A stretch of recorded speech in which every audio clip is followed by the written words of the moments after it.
Blades fans, subscribe to Blades Ramble. Up the Blades.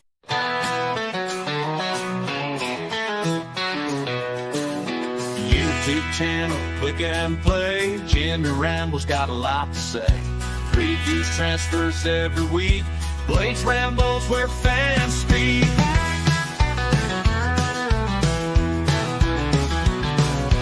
Match day coming, hearts on fire. Predictions sure to inspire. Transfer rumors, who's coming through. Jimmy's got the latest news.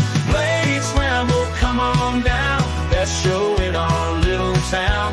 90 after 90 calling you. Share your thoughts, red and true. And calls in, passion high. Opinions flying through the sky. Win or lose, we stand tall. Jimmy's there to hear it all. Sheffield to the world we go. Every week the numbers grow. Blades Ramble, family strong. Join the crew where you belong. Blades Ramble, come on now. Best show in our little town. 90 after 90 calling you. Share your thoughts, red and true.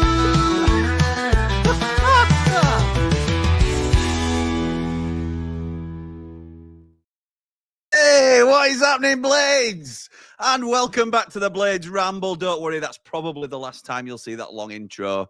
It may have run its course, but it was only due to be a quick little tidbit, sort of funny little once-used thing, but it's been going on a little while, hasn't it, this takeover? So we've had a couple of false dawns with it. So yes, and welcome to the Blades Ramble. What a brilliant day for our football club, hopefully, and we'll get into it all. It's an open phone line tonight, so I've already got people waiting backstage. Thank you for everybody that's joining us. I am, of course, Jimmy, and we are proudly sponsored by Action Coach Sheffield. Let me just see if I can highlight our great sponsors, who I'm very grateful to. So that's Action Coach Sheffield, V&B Auto Centres as well. Thank you very much for their continued support of the channel. KC Sofas, who also do the soccer sofas as well, are a huge supporter of the channel. We've also got a new sponsor coming in the new year. Thank you to them for their support. You'll have to wait until the turn of the year to see that. But we are here today to talk about a huge day for our football club. We know it's been coming a while. And I think because it's had so many false starts and sort of doubts, and we've been through two previous takeover attempts that have failed, there's been understandably a lot of doubt around this one. And to be honest, I think people got a bit apathetic towards it, a bit like, ugh, still takeover talks, it's dragging out. Well, and that has sort of taken our eye off the ball a bit as to how important it is for our future. So today, it's an open phone line, as I say. I'm going to talk to as many people as I can. I'm going to stay on for as long as I can. There's no sort of time limit to the show, so buckle up. We might be here for a while. I'm going to get through all your comments as best I can. I want everybody to be able to have their say tonight because it's such an important event for our football club. The only rules, if you like, is same as always. Please, if you're on the calls, be respectful about whoever you're talking about. You might not have appreciated Prince Abdullah's time with us as much as some have, but obviously, please be respectful. You may not be happy at American ownership, whatever it might be. Please just be respectful. The only other thing I'm going to say is if you could please have your cameras on if you're going to call, because it's just a lot more engaging for the audience when I'm not talking to a grey circle. It's that'd be much appreciated too. There's only one place for me to start, only one man to talk to first and foremost. I have had to almost virtually Chinese burn him to come on.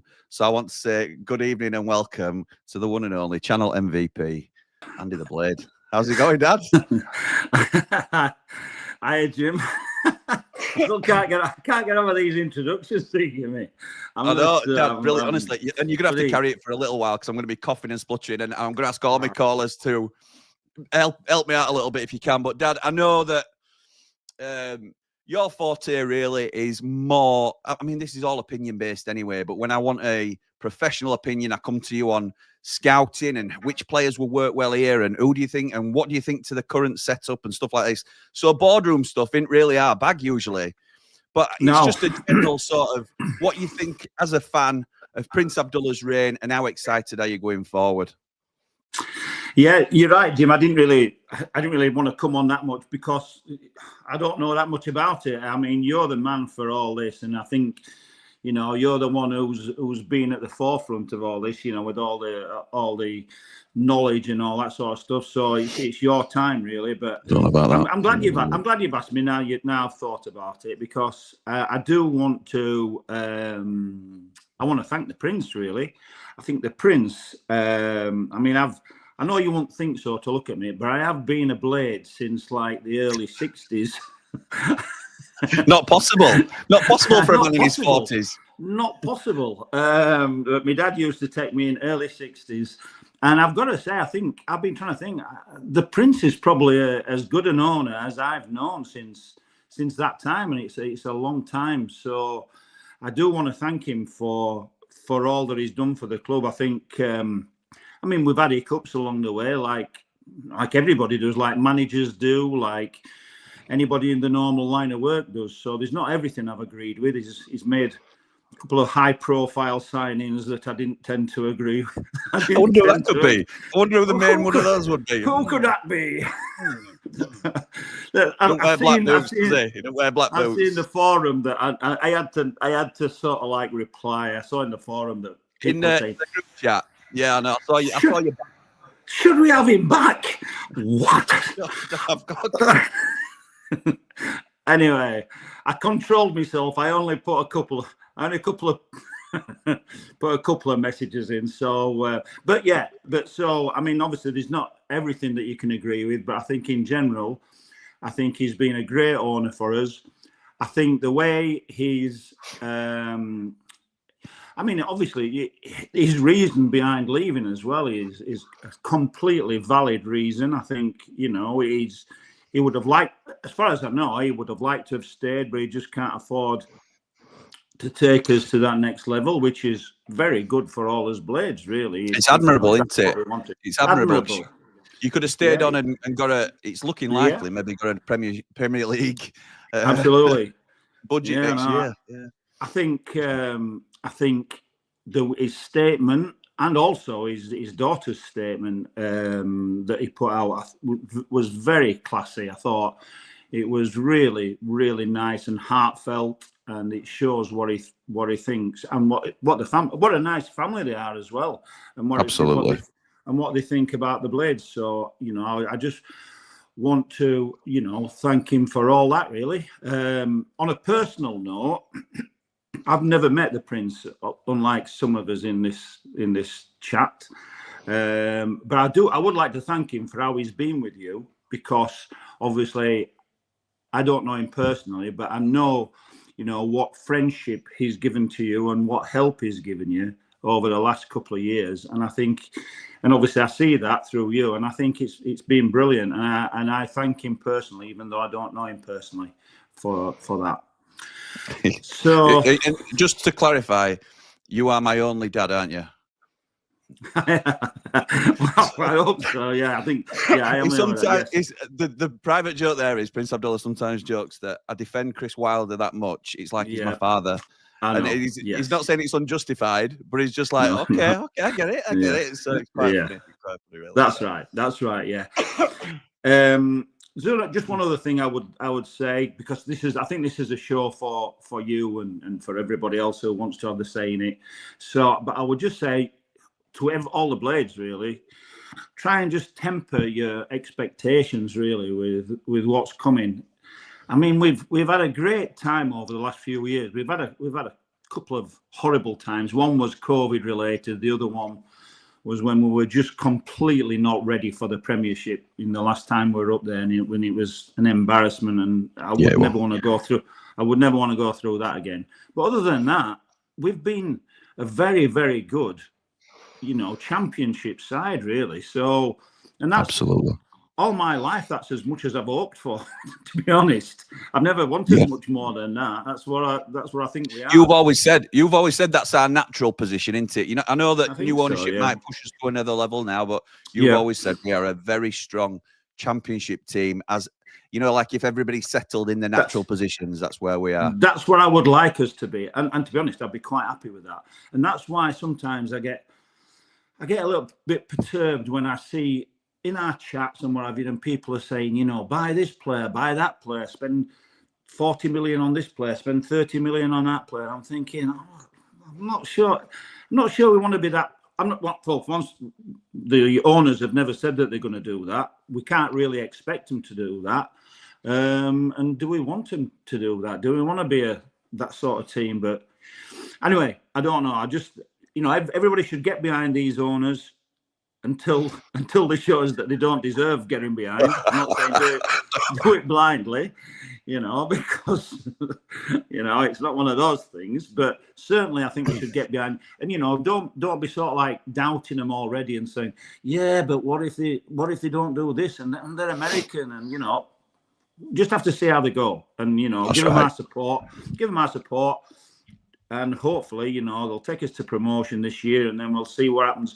I mean, I would like personally, all I'm asking for really, or I would like to see them strengthen our team now in depth with some quality players, quality championship players. I'm not looking at sort of like bringing in top Premiership players, but to solidify our championship run this year, and then hopefully see what happens next year if we do go up. So that's what I'm looking for, and that's all I hope for really. But as I say, once again, I'm not going to stay on, but I really want to thank the Prince, because I think he's handled himself so well in everything he's done really. And I just wish I were sat next to him at box. I saw him at boxing on. We were at the boxing. Yeah, he was there, weren't he? Fury and Usyk. But I had 20 quid on Usyk, so I got there you go. my I made my money from it. So Prince's quid's in, and so are you. And so am I. Brilliant. I won 20 quid. Nice one. Good work.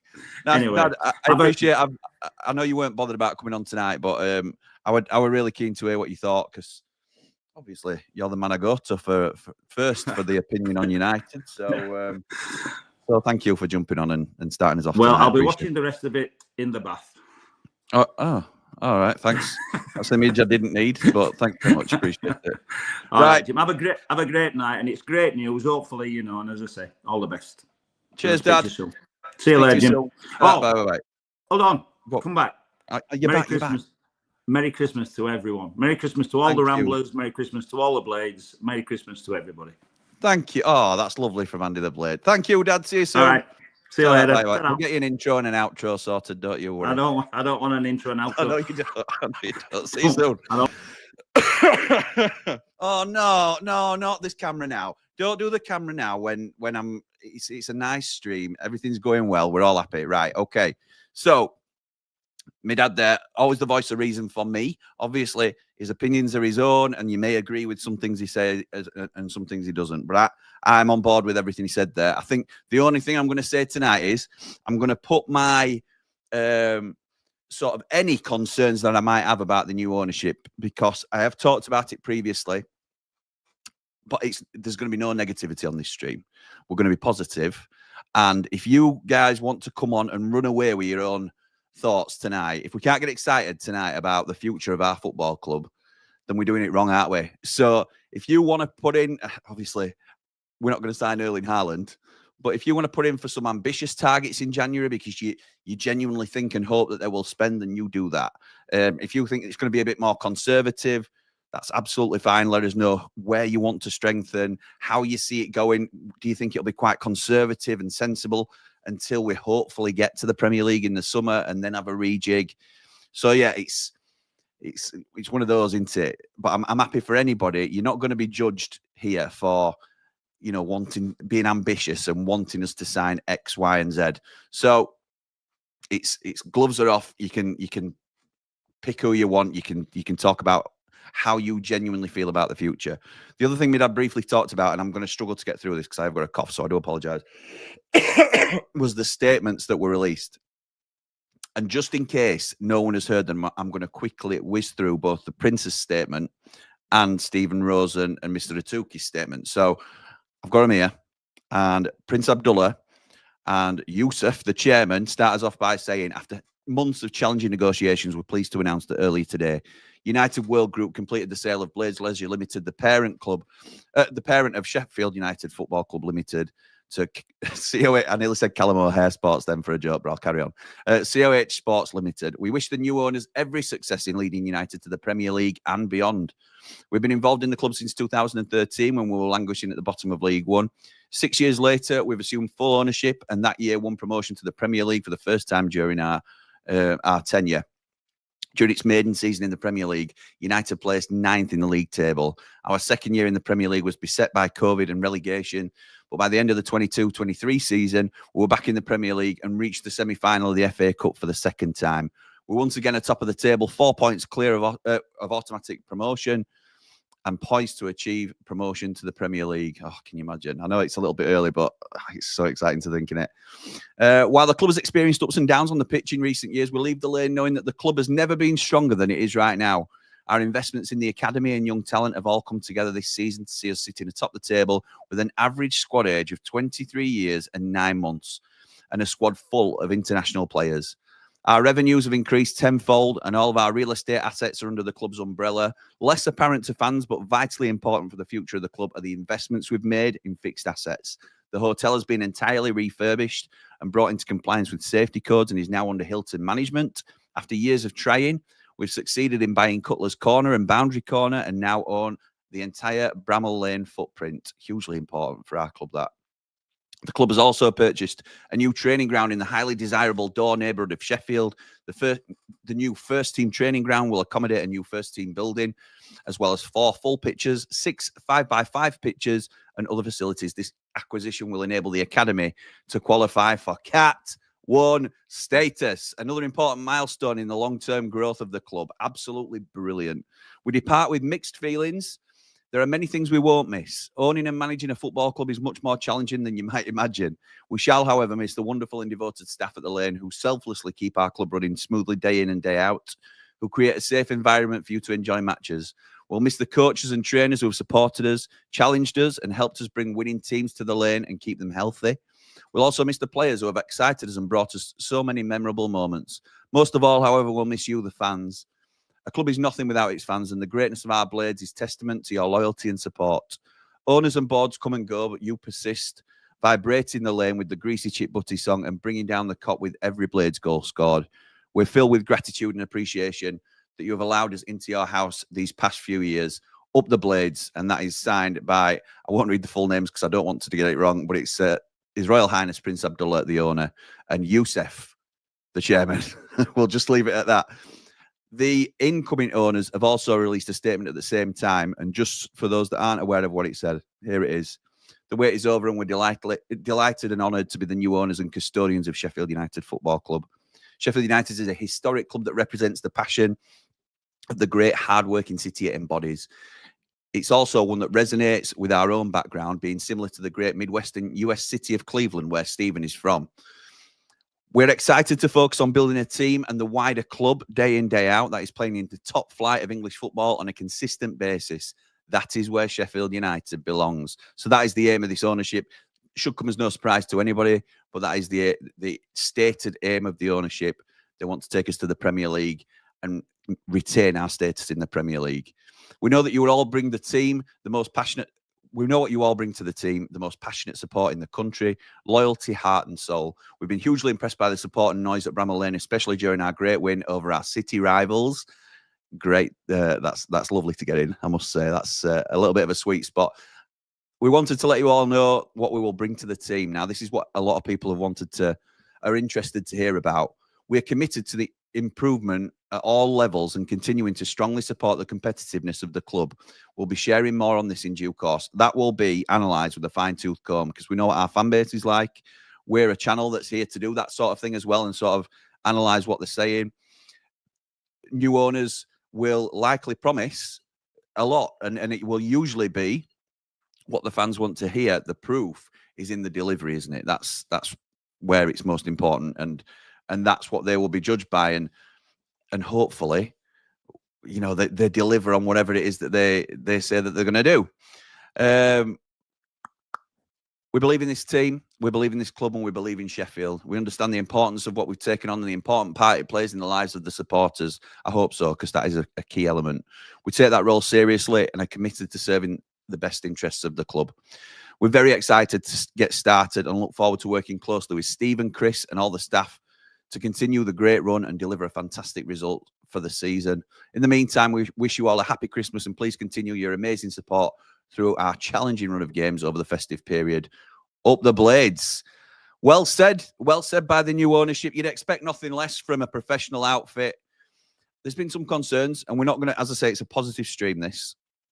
There's been some concerns about the length of time it's taken, the fact that it came out that the Consortium were going back to the EFL to lower the guarantee, should we not be successful in gaining promotion, lower the guarantee that they are supposed to stump up and show that they can cover costs. All these sort of things, you can look at them and think, oh, well, that's a bit of a worry. Are they penny pinching? Are they sort of, have they not got the money? The other way of looking at it is, are they just drilling down on every... Is this what makes them such good businessmen? Because they're drilling down on every penny, making sure that everything is cost effective for them, making sure that everything's as efficient as it possibly could be. Why commit to paying £50 million for a club when you may be able to get away with paying 30 or 35 million in the sustainability report? So there's two ways of looking at it. And today we are looking at the positives. It's for them to let us down rather than for us to be skeptical from the off. I think that's probably the way we're going to go with it. I don't want any of us to be, like my dad said, just approach with caution. I don't want any of us to be sort of hoodwinked or run away with our imagination. But by the same token, if you, as we've said already, if you can't get excited by what's happening to our club at the moment, it's absolutely crazy, isn't it? So get excited, get your calls in. I'm going to come to another caller soon, but I'm just going to start trying to chip away at some of these comments because I appreciate everybody that leaves a comment. I want you to have your say as well. Chris said, told you it was all going to happen. Never in doubt. Let's hope the new owners do as well as the Prince has done. On and off the field, up the Blades, up the Ramble. Please like and subscribe. Yeehaw. Thank you, Chris. Never in doubt. You never doubted it for a minute, did you, Chris? Not at all. Jamie says, evening, Jim. Any updates on the takeover? Sorry, old habits die hard. Very good, mate. Neil says, finally, it's happened. We have new owners. So I think the January window will show the new ownership's intentions and ambitions for the club going forward. And giving CW a new contract. I think while the contract has got to be very high on the agenda in terms of January, I think, from what I understand, a lot of the business has already been outlined. However, that may change now. That may change. I know that there's been a couple of names mentioned. I know Darren Smith touched on it very briefly today. Didn't obviously name the names because he wouldn't do that, but sort of alluded to a couple of signings that were ready to go. No matter who was in charge on January 1st, it was agreed by everybody involved that these were going to be the deals that were done. That may change now. That may change depending on how the new ownership want to progress.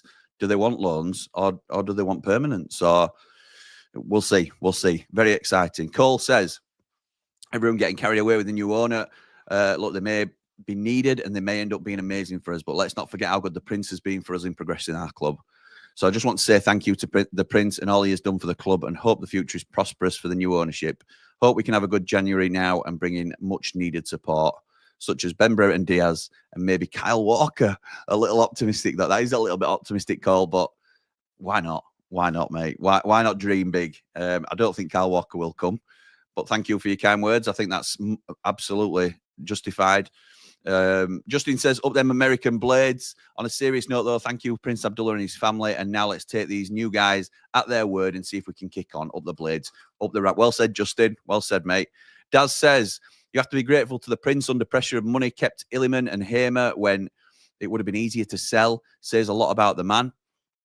The new owners sound good, but we'll shall see how it goes. Up the Blades, up the Ramble. Let's push on and praise the away support. My bro had the weekend in Cardiff with his son and suffering with beerhead. I'm not surprised. Our away support, particularly on this channel, we've got nothing but praise for them. I think they're the best in the league, and we are biased. But I don't watch other games in terms of listening out for the support. You can just hear the United songs going all the time when we're away from home. Really, really strong away support, and everybody that goes away should be proud of themselves in terms of how they represent our club. How many signings do you think is now realistic with these two owners in January, says Blades all the way? Up the Blades, up the Ramble. I think, and we'll get our callers' thoughts on this as well in a minute, but I think we certainly use the 2 loan spots. We've identified in our plan for Jan that I think we need a left winger and a centre midfielder. And I believe those are 2 positions we're looking at. But what else do we look at now? What I think a lot of people will say striker. I would probably say centre half. And I know that won't go down well, but I think we need a right-sided centre half. But with a flexible squad, haven't we? So there's a few different ways it could go. If anybody wants to call in, by the way, and doesn't realise how to do it, the link is pinned in the chat. So if you want to click that link, you'll be able to come through and you'll be waiting backstage with a few of the other guys. S25 says, great news and welcome. I'd like to place on record, though, my thanks to the Prince for what he's made us now a credible club ready for the challenge of staying up with the elite in the Premier League. Up the Blades, up the Ramble. Well said, S25. David Morwood, thank you so much, pal. Very generous super chat. At last, it's no longer imminent. That word was becoming a bit of a buzzword for Blades, weren't it? It's imminent, it's imminent, it's imminent. I know. Hello, Prince Abdullah. Thank you for everything you've done for our wonderful Blades. Best owner in my lifetime. I completely agree. Liam says, evening, pal. Evening all. I'm speechless. I can't believe it. Up them American Blades. Up the Blades. Liam is, in fact, Liam's backstage waiting to get on. So we'll have a chat with Liam in a minute. But I know you've been really excited about it, pal. Getting absolutely buzzing, says Jace. Let's get 2 loans and 2 permanent signings. And now win the league, up the Blades, up the Ramble. Like and subscribe. Have a great Christmas, Jimmy lad, says Jace. Thank you, pal. You too. I will be saying my Merry Christmases tonight to everybody because we're going to be the warm-up. We're going to have a straightforward half-an-hour show tonight. I have got a video to share from Joe from Burnley, who took the time to do us a bit of prep for Burnley in terms of letting us know what they're about. I've taken the time to edit it before this news came out, so you're going to see it, whether you like it or not tonight. But Joe's really good from Turfcast, and he knows his stuff, and I think it's a really interesting watch. So once we've got through a little bit more takeover news, and I think I'm going to be on Turfcast tonight if we don't overrun massively. But, it's one of them things, an important day for United. Smoke and mirrors, no more. Us, says Beast Boy. Rian Brewster's in the Rian Brewster top 2 of the fan club, along with Ian. They can fight it out for top spot. Great news, says David Vinter, I believe. Any truth to Chowdhury from Leicester? 2 great additions if we can get them. Can't wait for the next 4 games. Will tell us where we are after those 4 games. Up the Blades, up the Ramble. Chowdhury's a name I have heard, in and amongst others, to be fair. But I really like Hamza Chowdhury as a player. I think he fits exactly what we need. So if he's somebody that we can get, I would be putting my bid forward for Hamza Chowdhury to come to United. So I think he's played for Wilder before at Watford very briefly. On loan from Leicester, but I might be wrong with that, but I'm pretty sure they played together at Leicester. I think he'd be a great addition to this. If we lose Vinny for any significant period of time, I think we look a little bit light in that midfield at the moment.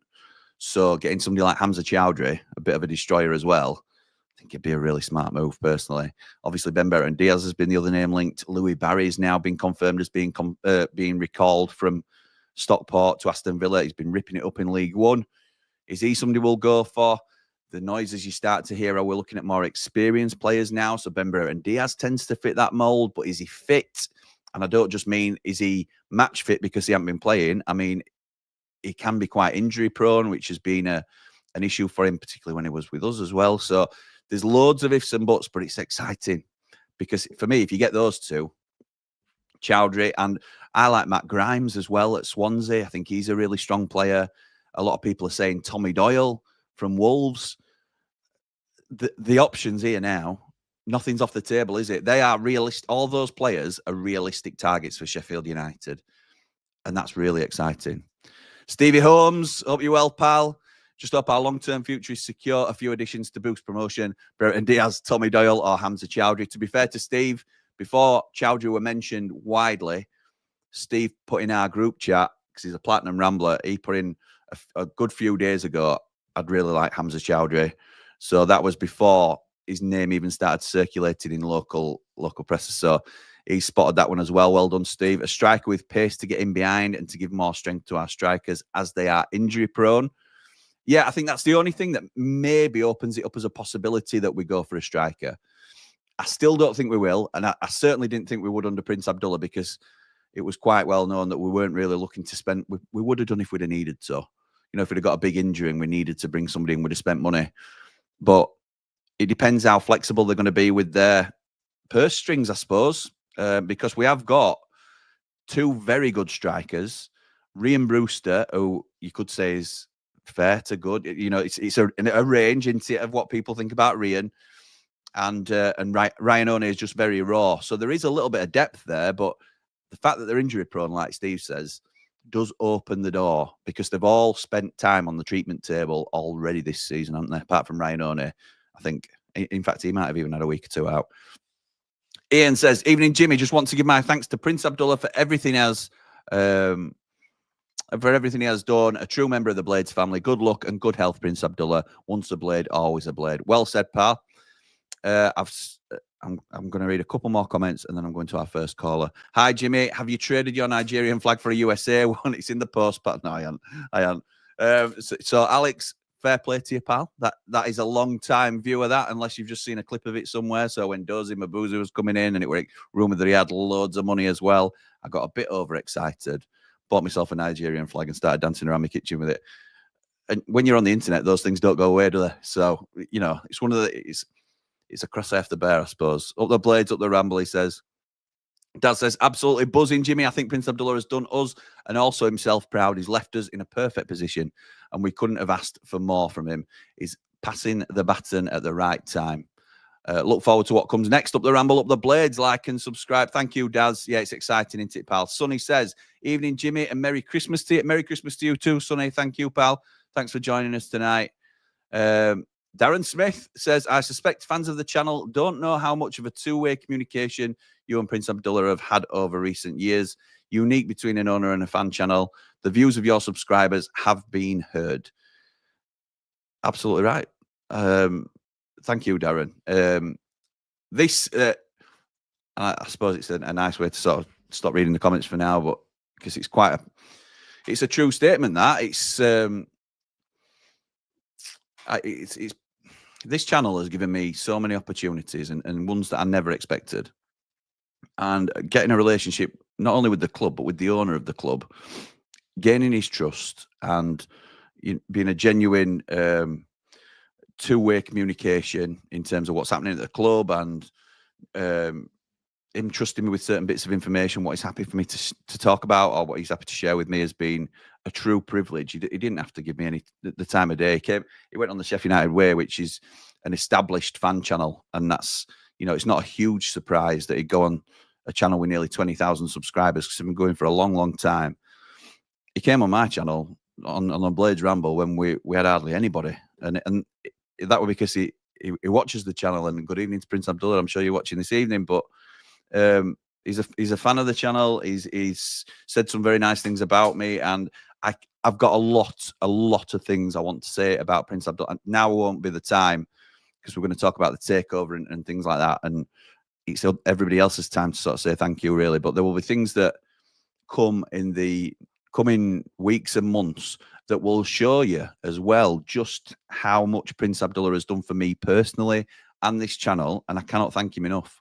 I cannot thank him for being, like my dad said, it's not. I'm going to save it for when it's right to have a proper conversation about it. But Darren's right. It's you have been heard. He's a fan of this channel because we're a platform for people to speak their mind openly and respectfully.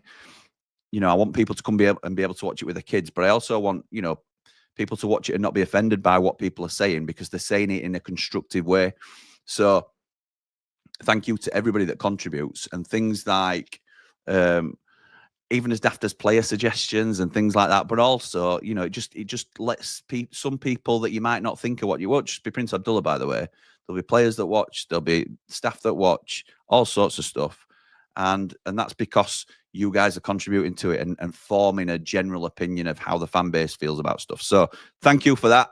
I am going to jump into our second caller now, obviously following on from my dad calling earlier on. And it is our first ever Rambler. So welcome to the stage, Rob. How's it going, Rob?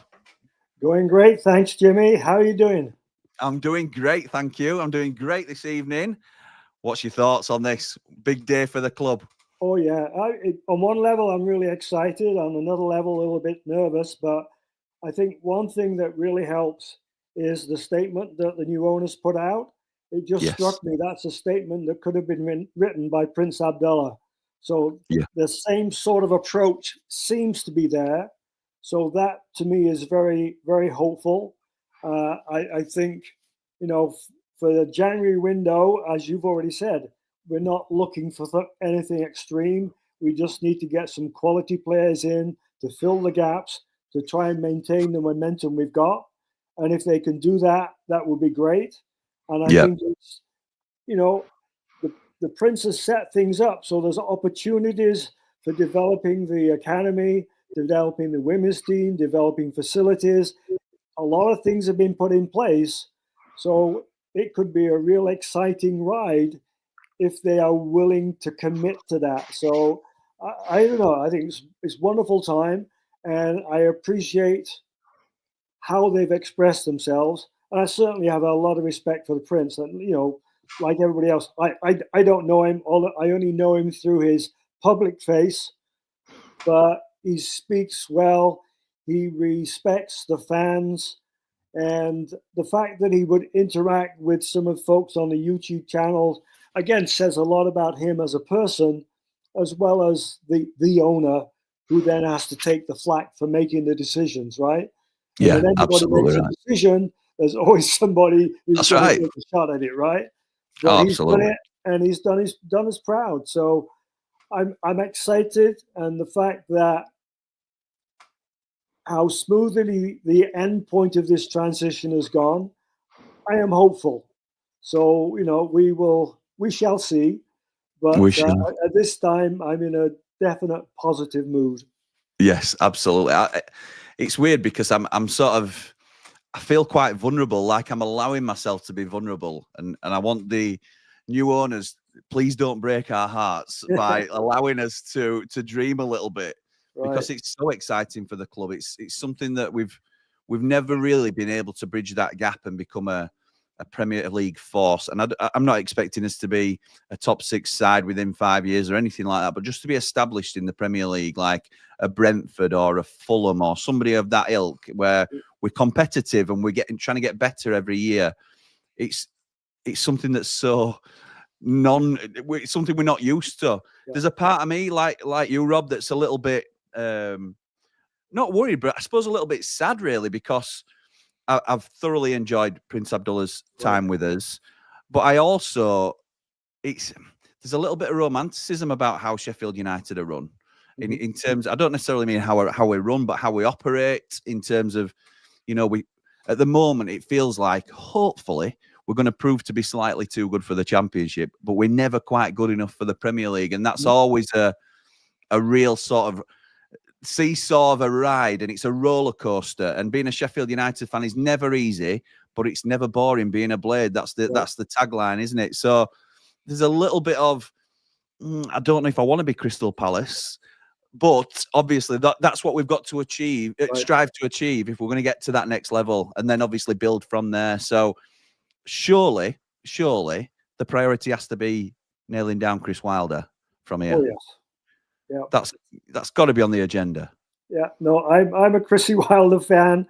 I met the guy a couple of times, and no, I'm a believer.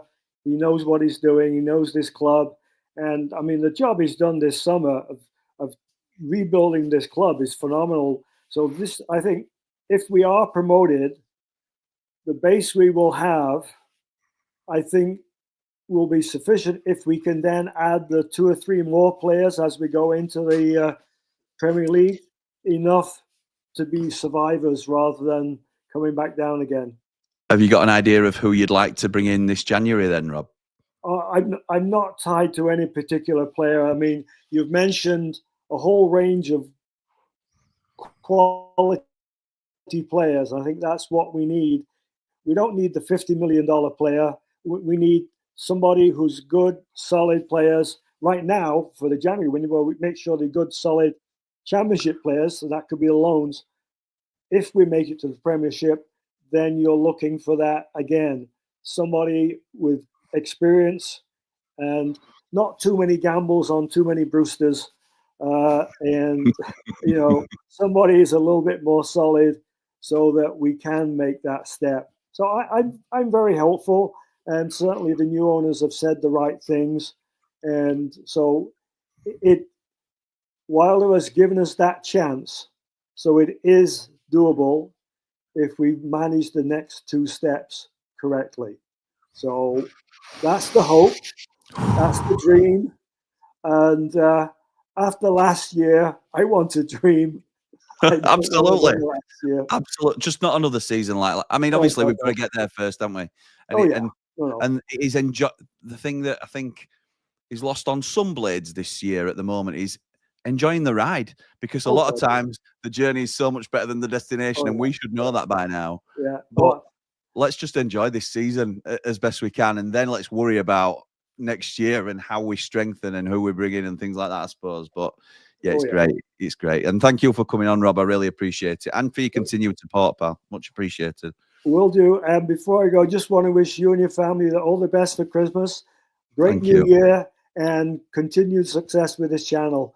Thanks so much. Helps make my retirement a great time. Thank you. Oh, that means a lot. Thank you, Rob. Really appreciate it. Merry Christmas to you and your family too, and Happy New Year. Thank you. Bye-bye. All right. See you soon. Bye-bye. Rob, I'm not going to cry on stream. I don't care what people say. I'm not going to cry. It's just like I'm going to keep it together. That's what's happening. All right. It just feels like such a big moment, doesn't it, for the club? I'm conscious. I want to get to callers. I want to get through comments. So apologies to people waiting. I'm going to try and get to some more comments because, I am. I'm behind. You might be here a while, guys, tonight. One thing I would like the owners to do is give Chris Wilder a new contract, says Sonny. The man has shown professionalism, and I think we're getting a better version of him than we did when we went up last time. Something I want to put to people actually is, and drum roll while I cough. Something I want to put to you is, I think we're in a conundrum with Chris Wilder, and it's a wonderful conundrum to be in, and it's something I'd love to ask him in a sort of twisted kind of way. I think we're in a bit of a trap because, and some people might not rate him. I'm talking to the people that think he has done a fantastic job coming. I don't think anybody can really argue that he's done a fantastic job coming back. Everybody knows what I think of Chris Wilder. I think he's great. I think there was no other choice for me in terms of who would come in. He has proven again. I think he's building something so special again, which is incredible. What do we do to safeguard ourselves from the day that Chris Wilder leaves? Because he is, and I know he seems different this time round in terms of his attitude, which I love. And I think he's had to be a little bit more humble this time because he needed us as much as we needed him when he came back. I don't think he was getting another Premier League job. I think he may have struggled just because of the optics in the Championship. So he's more than justified how good a manager he is. I think some of us knew that already, I think he's incredible. But he's like a bit like, say, Alex Ferguson was at Man United, where fingers are in every pie and he knows a little bit about everything. He has involvement in every single thing. How do we capture Chris Wilder's knowledge and experience and bring others in to feed off that, learn from him without him feeling like he's being replaced, because he's not? But how do we capture that in a bottle in terms of what Chris Wilder, because we saw what happened, and I know there was a downturn already when Chris Wilder left. It wasn't a case of Chris Wilder left and we dropped off a cliff. We were already falling due to COVID and other factors when Chris Wilder did leave, but it took us a long time to recover. Slav could not get it right, and for different reasons. Eki came in, reverted to type, and in the lower league we seemed to gain some momentum and obviously went playoffs and then went automatic. But how do we capture that Chris Wilder magic and make it sustainable long term? And that doesn't mean life without Chris Wilder. That means while we've got Chris Wilder, while we're lucky enough to have him, how do we keep his magic and keep it alive and keep it and extend it and use it for the next 20 years, which he's not planning on being here, I'm sure, for 20 years. But how do we capture that essence? So I think that's something that we have to sort of work out. Does he move upstairs when he's done being a manager? You know, is that something he'd be interested in? Is that something that, you know, it's all food for thought into it. That's probably a bit of a wider question than for today. But I think with new ownership coming in and the potential for everything to change, it's something to think about. Quiet Christmas Eve, Jim says, Aaron. Yeah, absolutely. Nothing happening. Nothing happening. Up the Blades, up the Ramble, says Stephen. Thank you, Prince Abdullah. The haters will always hate on him, but he's done well with what he's had. Here's to moving forward, onwards and upwards. Sean says, many thanks, Prince Abdullah. Wish you all the best in whatever you do in the future. Sean with our Platinum Ramblers. Thank you for the support, pal. Darren Smith says, we need to give the newbies time and patience. Prince Abdullah has been involved in football before United, then was joint owner and then got the keys. These are coming in with no experience in football. Be kind. Wise words there from a wise man.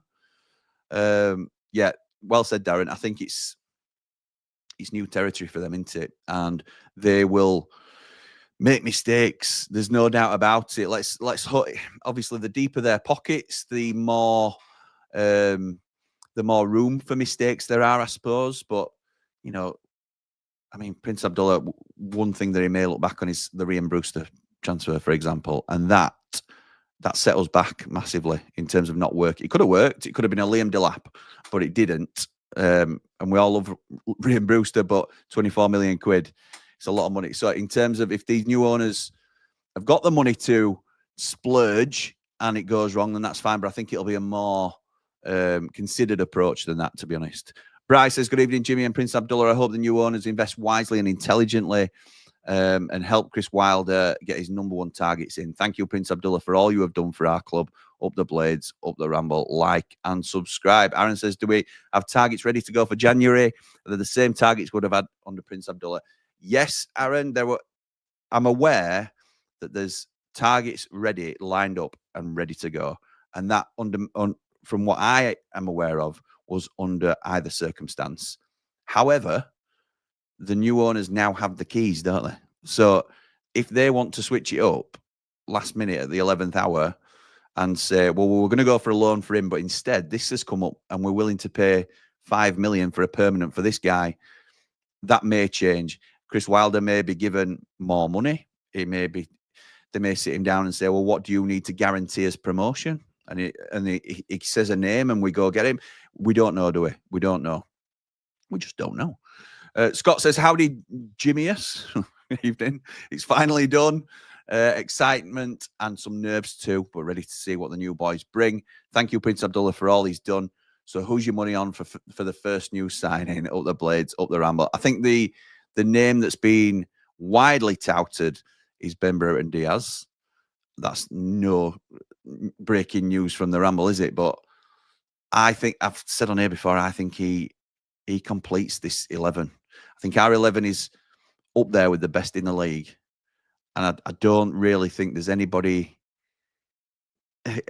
Gus Amer's doing a fantastic job on the left, but he's not a left winger. He's doing a fantastic job because he's an unbelievable player.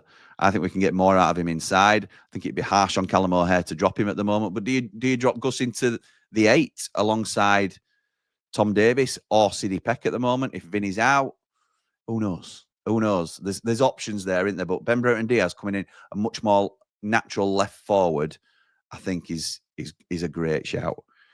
I heard a rumour that Ben Burton Diaz deal has been agreed. Don't know if it's been agreed, but it may well be a target. Excuse me. The ship has finally docked, says Jack. Thank you, Prince Abdullah, for your devotion. January transfer window is going to be juicy. Who do you reckon's coming in, Jimmy Lad? I know I've just touched on that. Happy Chappy. Thank you, my friend. $9.99 super chat. Thank you, Prince Abdullah. I've been critical of some decisions you've made, but never doubted your commitment to our great club. You and your family will always be welcome at the Lane. Up the Blades. Well said, mate, and thank you very much for that. It's a very generous thing to do. Oh, Stephen says, 100 people in, only 16 likes. Come on, guys, we can do better. That were bang on 7 o'clock. There's now over 1,000 people in here. So I don't know how many likes we're on. So I'm going to come to our next caller now. After just telling you all that there's 1,000 people in, please don't be nervous.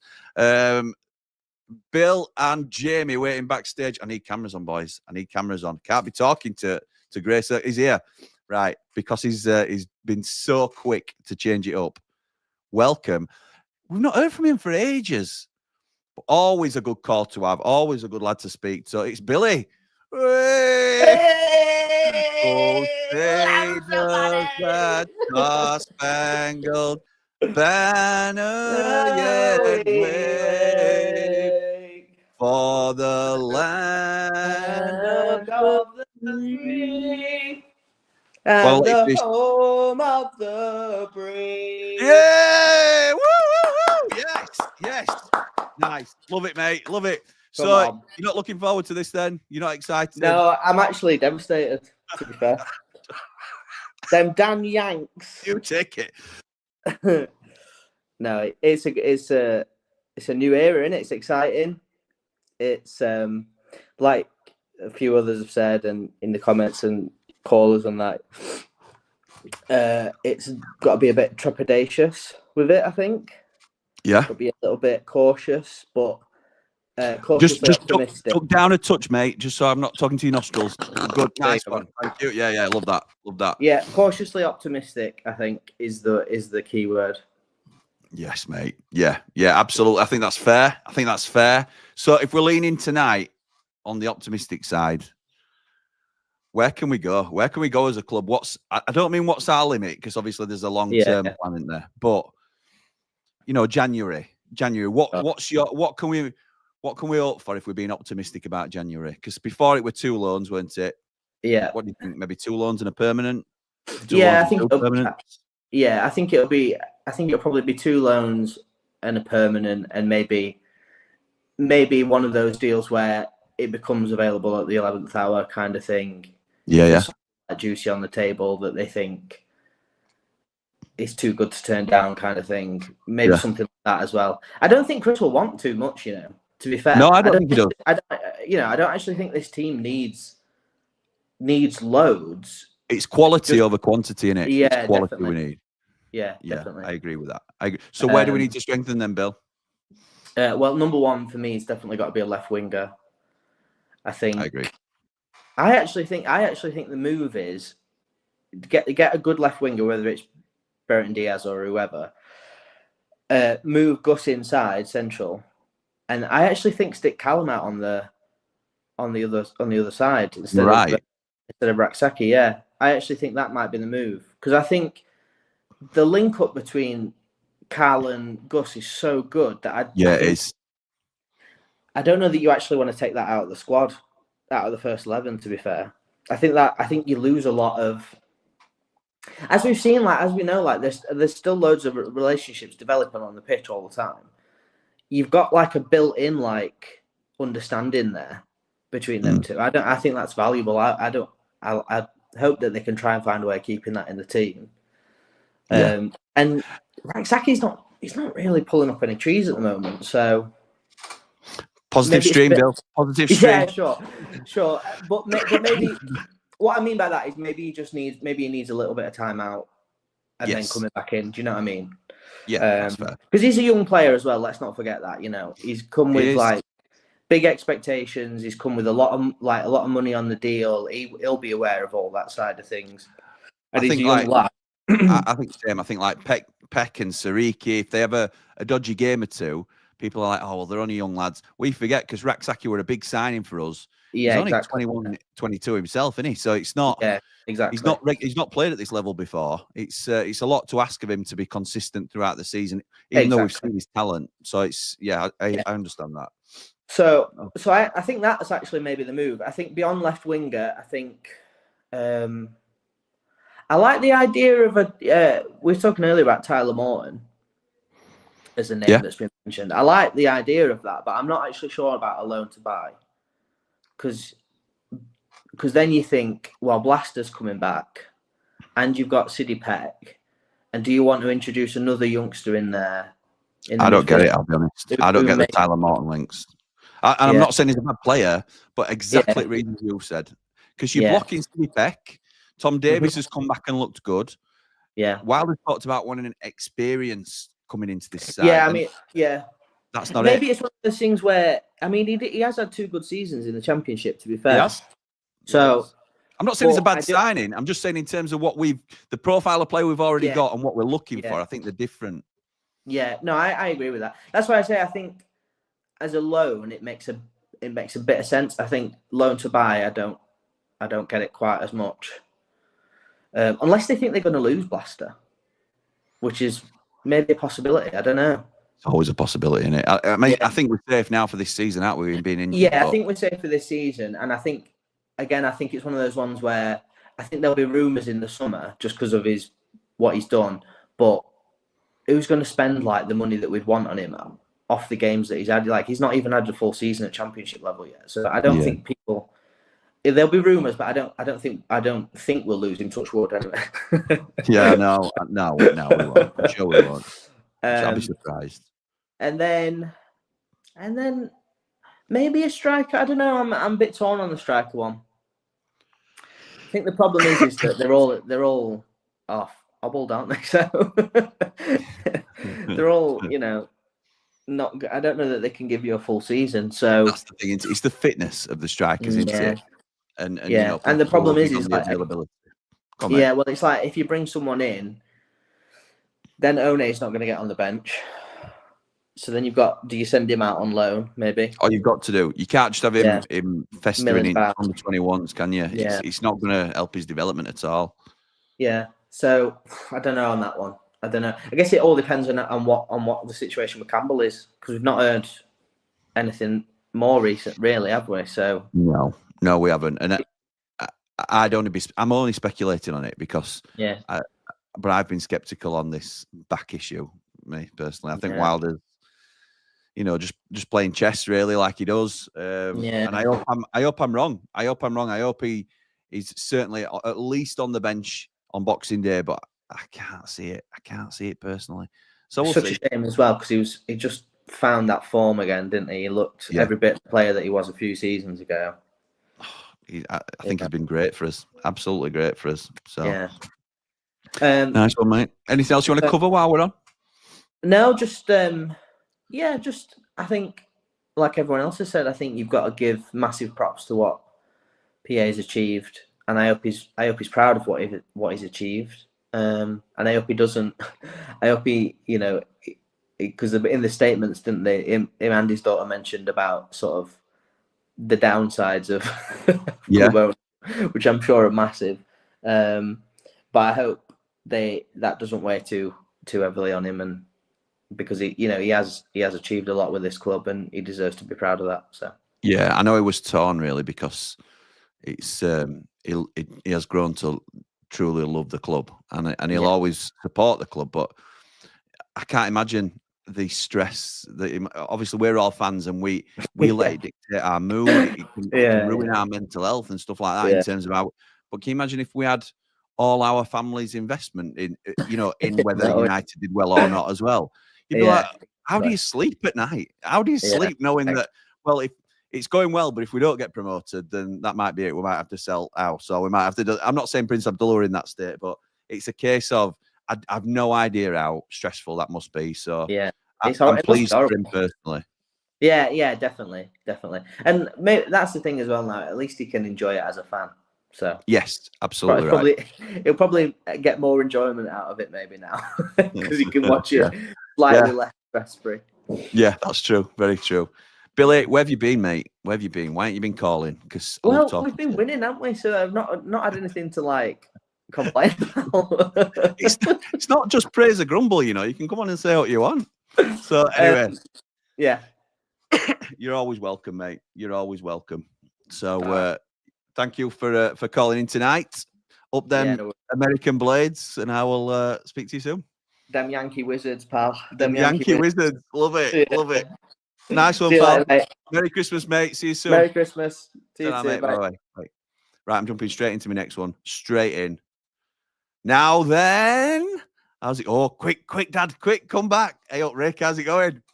Well, Caught you. Sweeping up.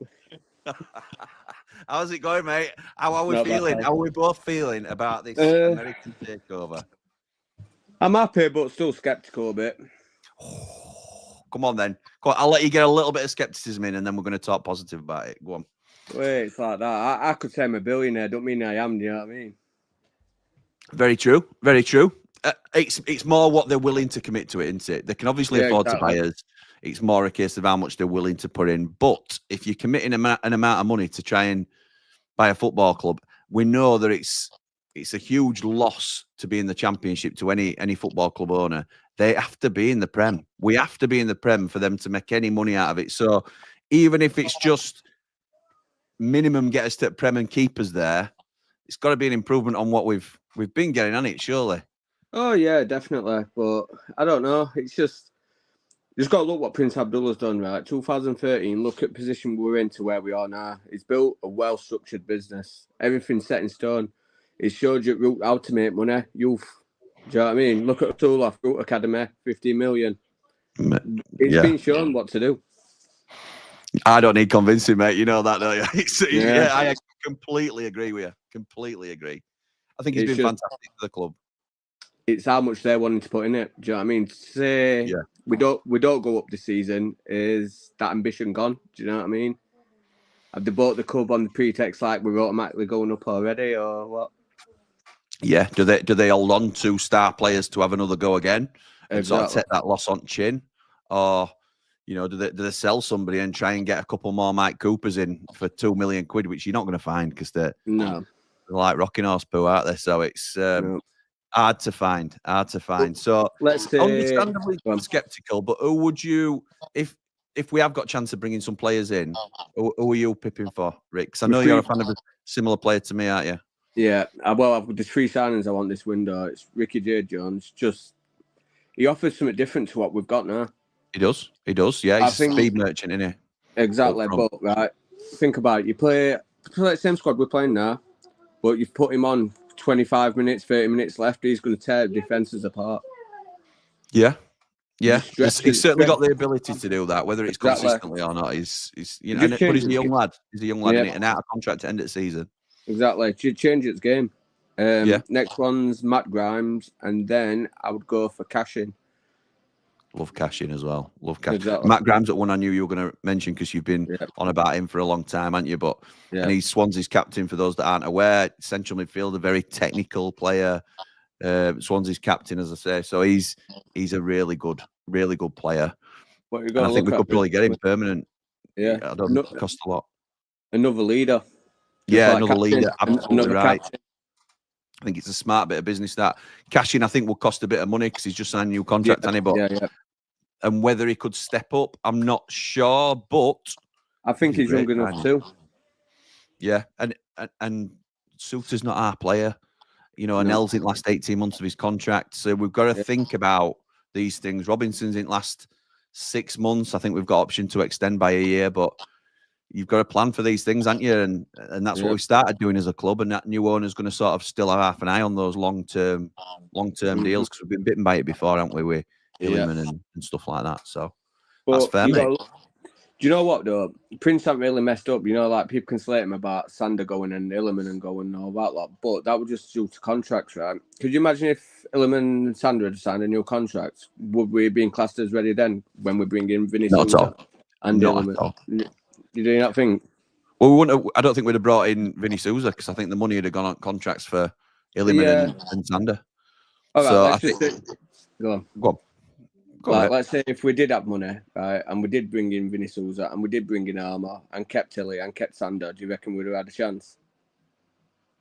Possibly. But I mean, you're never going to know, are you? The issue was it's like Sander wanted to go, so he weren't going to sign a new contract, and Illiman eventually had his head turned and wanted to go as well. So the fact was we were never going to be able to keep him whether we wanted to or not. So the choice was, do we keep him and let him go for free at end of the season? Oh, yeah. I get that. If we did taken that risk like you say and kept him on, maybe brought Vinny in, which I don't think we could have afforded if we'd have kept him, but maybe brought Vinny in, maybe brought Gus in, but I know Sander funded the Gus deal. Yeah. We'd have kept them both and then they walk away for now and we've been relegated. Yeah. Then we've lost out on a significant wealth of £30 million. So it's a business as well, isn't it? End of the day. I think we're in a rock and hard place with that one, to be honest. I get that. It's just what ifs, isn't it? But like I said, of course it is. He ain't done no wrong. Do you know what I mean? Look, everything's progressed. Do you know what I mean? Academy, new training facility, everything's structured for him. All they've got to do is come in, wave a bit of money, and that's it. It's already built business. He's left it in a wonderful position for somebody to come in, Antti, and sort of kick it on. Yeah, I agree, mate. Anything else you want to cover before I let you both go? Yeah, right. So Chris Wilder's future, I'd put Billy Sharp's going to retire in a couple of years. Without out his age. Get him for Wilder. What you said, Wilder's going to be there for another 5 years, something like that. Understudy to Wilder. I hope so, mate. I hope so. Get Billy Sharp understudying. Billy's the heir apparent, do you think, to Wilder? Tell me how many players have got passion like him for Blades. Oh, mate. Exactly. He's got a couple of... he's in front of a few already, isn't he? Before he's even managed one game, he's in front of a few just because of his connections to the club. I understand that. And I think he will. I'd be amazed if he didn't come back in some capacity, whether it's an ambassador or a coach or something like that, because I'd love to see Billy involved with the club again once he's decided to finish playing. But, you know, you're a long time finished, aren't you? So I don't blame him for carrying on as long as he can. It's just one of those things, isn't it? So, earned it, and it isn't right. Say again. He's earned right to carry on, hasn't he? Of course he has. Yeah, he were involved the other day actually as well. So in a couple of Donny goals where he were, I think he got somebody sent off, and then it led to goal. It were just typical Billy Sharp. I thought brilliant, absolutely brilliant. I think we're missing that little spin he does.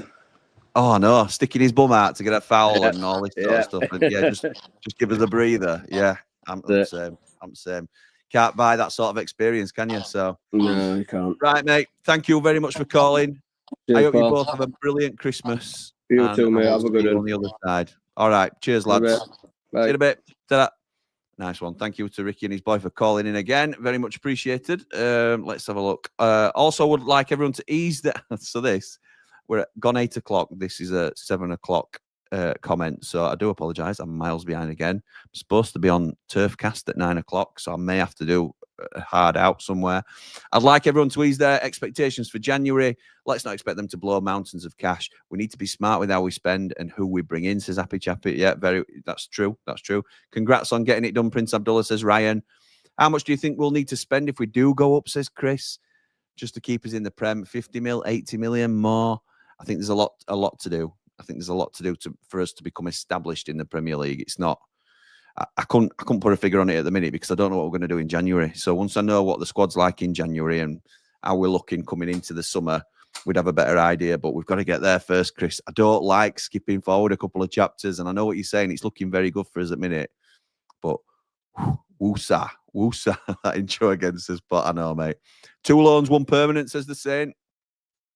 Sky Sports News is covering it in depth or not? Lol, says Brian. I know. I think I saw a clip of about 3 minutes. Hiya, Jimmy, says Jordan. Unfortunately, due to no buses, no trains from my end, I won't be able to attend the Burnley game, which I'm absolutely gutted at. I bet you are, pal. What an atmosphere that Burnley game is going to be now. Oh, my word. Up them blades, says Lee. Chuff with this. 100% agree, says Happy Chappy, in terms of 2 loans and 1 permanent. Chuff me, it's the 3 Mardy Blades line dance. I can't confirm or deny those rumours, I'm afraid. Mike says, I'm fully behind this board until they give me a reason not to be. Well said, Mike.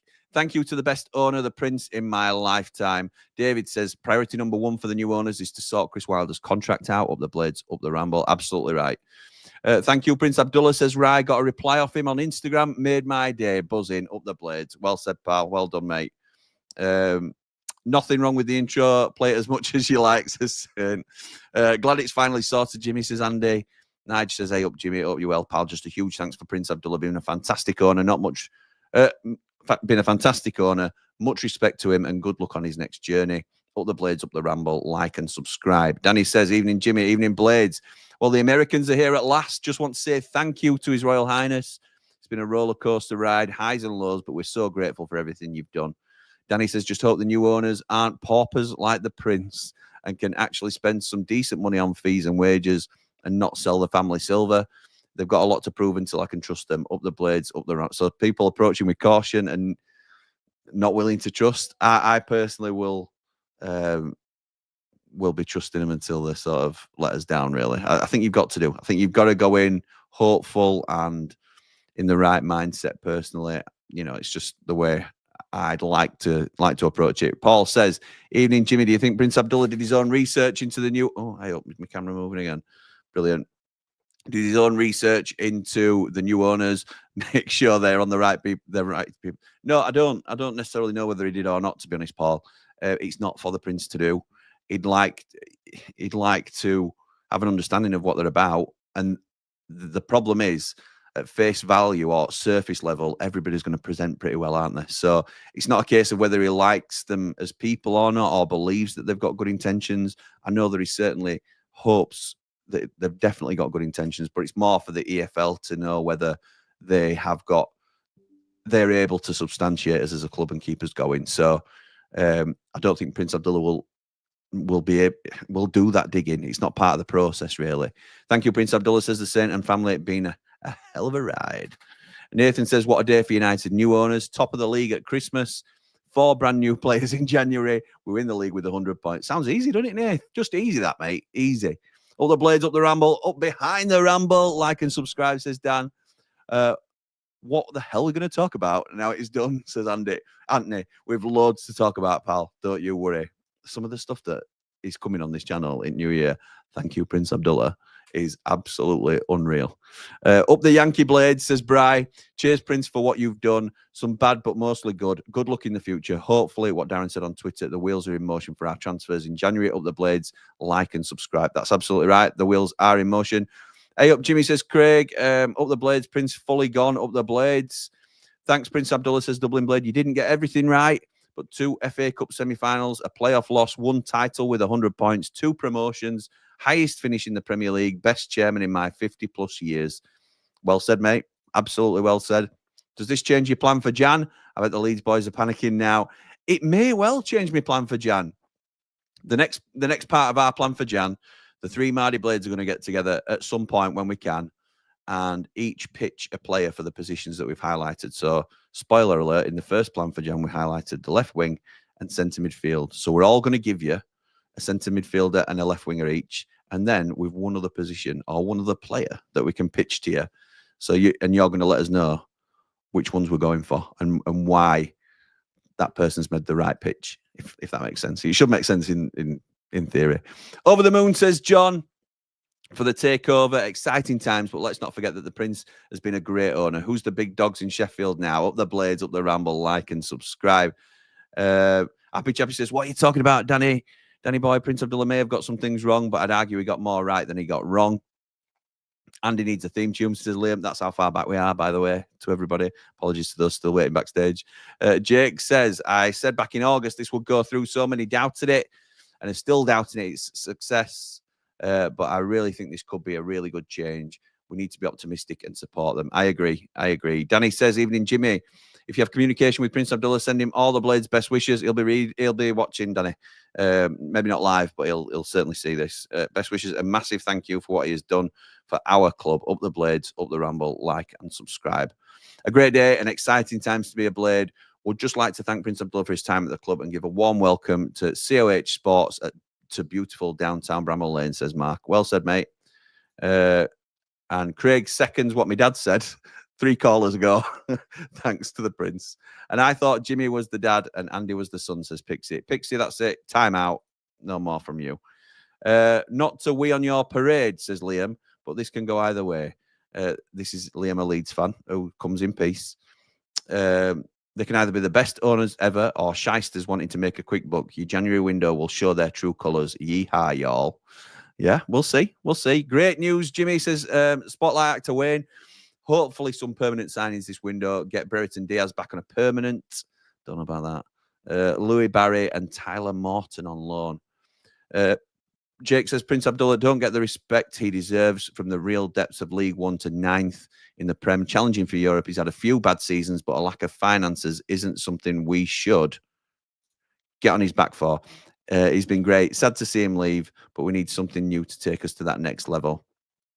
Well said. The Prince has been net positive. Ultimately won. Ultimately, I hope he comes to the lane as a guest to say goodbye. Well, Danny Hall's already announced he's hoping to come back for the West Brom game. So, fingers crossed, fans will get the opportunity to thank him in person if however he's doing it, I suppose. Simon says, I would like us to get permanent players in January that can bed in before next season. Makes sense to get loans in with an option to buy that maybe can do a job for us now and next season. Hi, Jimmy, says Kev. I'm having to rush through these. I do apologise. Would love 3 things to happen. Increased capacity of the ground. Don't know if the demand is there at the moment, Kev. That might change now with the, wave of momentum and hopefully promotion. Strengthen the squad. Yes, absolutely. And invest in new training facilities, which is already on the cards. So, yeah, I completely agree with that, Kev. And I've just read that bit out. Prince Abdullah has been a great owner for us. Yes, a few mistakes, but what owner hasn't? It's a thankless job, isn't it? Any chance of getting the new owners on, Jimmy Ladd, says Neil? I would love to. But I genuinely have never spoken to them or anything like that. So I've had no communication with the new owners. That may change, and I hope it does. But we shall see. Time will tell. I know Prince Abdullah's happy to come on again. No need to go all out in January, says Sonny. Sensible signings like Medine, Clark, Jagielka for depth will suffice. Let's save it for the Premier League. Good evening to Prince Abdullah, says Pixie. I think they get 2 loans in and maybe 1 or 2 out permanent. I don't think we need many. Merry Christmas, Blade, says Danny. We've all got what we've been waiting for this year. A huge thank you to Jimmy, Andy, Dave, Paul, and the rest of the Ramble hierarchy for the entertainment this season so far. Thank you, Danny. Really appreciate that. And thank you for thanking those that come on and help me out regularly as well. It's a team effort, isn't it? And even those that come on and call and those that comment are huge contributors to the channel. Drew says, Champions League, here we come. Only joking, but the new owners are saying the right thing. They'll have to back up words with action, and I wish them the best in that endeavour. Up the Blades. Well said, pal. Only just realised how much you look like your father. I don't know. He's a lucky man then, isn't he? He's a lucky man. Said it before, Jimmy Ladd, says Wayne. Let's wait and see. They're self-confessed investors. That means they aim to take more cash out than they put in. Ask Man U what they think about American investors. Up the Blades. Liverpool have also got American investors. You can always argue for and against, can't you, Wayne? There's always different ways of looking at it, and that don't mean you're wrong either, pal, to be honest. Thank you, Prince Abdullah, says Paul. Prince was an investor that turned into a Blade. Let's hope this new lot do the same, says Wayne, to counter his own point, which is fair. I'm going to try and get through some that haven't a chance. Never mind, Prince Abdullah. We've got King Andy of Wakefield. Jimmy says, best owner we've ever had. Leaves us far and away in a better place than when he first got involved. Showed himself and his family to be fantastic people. I wish them peace and a less hectic future. Me too. Saw Joe Russo in the videos posted by SUFC. Says, Scott, are we getting our own Disney special? Wrexham who? Don't know. Don't know if Joe Russo's involved directly. It was rumoured that he was at one stage. Interesting. S17 says, how much info will you get from the club now, Jimmy? Love the content you put out, especially around transfer time. Up the Ramble, up the Blades, like and subscribe. I'm hoping to maintain and hopefully improve my relationship with the club. So we shall see. And again, any information I get, I wouldn't share anything if it's to the detriment of the club. If, for example, we had a deal signed and sealed with Ben Burton Diaz now, I can't tell you that because I might not know it. They might not tell me for one, but if they did, and it were like 99% done, we might be alerting someone else to his availability or something like that, or there's all sorts that could happen in there. It might fail a medical or anything could happen. So I wouldn't share any information anyway that would jeopardize the club, but I'm certainly hoping to continue my strong relationship with the club, even though it's under new ownership, and Prince Abdullah's opened the doors for me to do that. So I can only thank him, and you'll hear more about that in the coming weeks. If we can do a Bournemouth, Brentford and Brighton, get into the Prem up and down, as long as we stay Yorkshire's number 1, says Steve. Andy the Blade speaks a lot of sense. Yeah, he tells me that all the time as well. SUFC Andrew says, bring on the dollar bucks, all the best. Well done, and thank you, Prince. Merry Christmas, Andy, says Lee. Excited. We're still over an hour behind on comments. Exciting times ahead, Jim, says JD. Prince has done a great job, in my opinion. Hopefully we can finally take that big step to becoming an established Premier League club.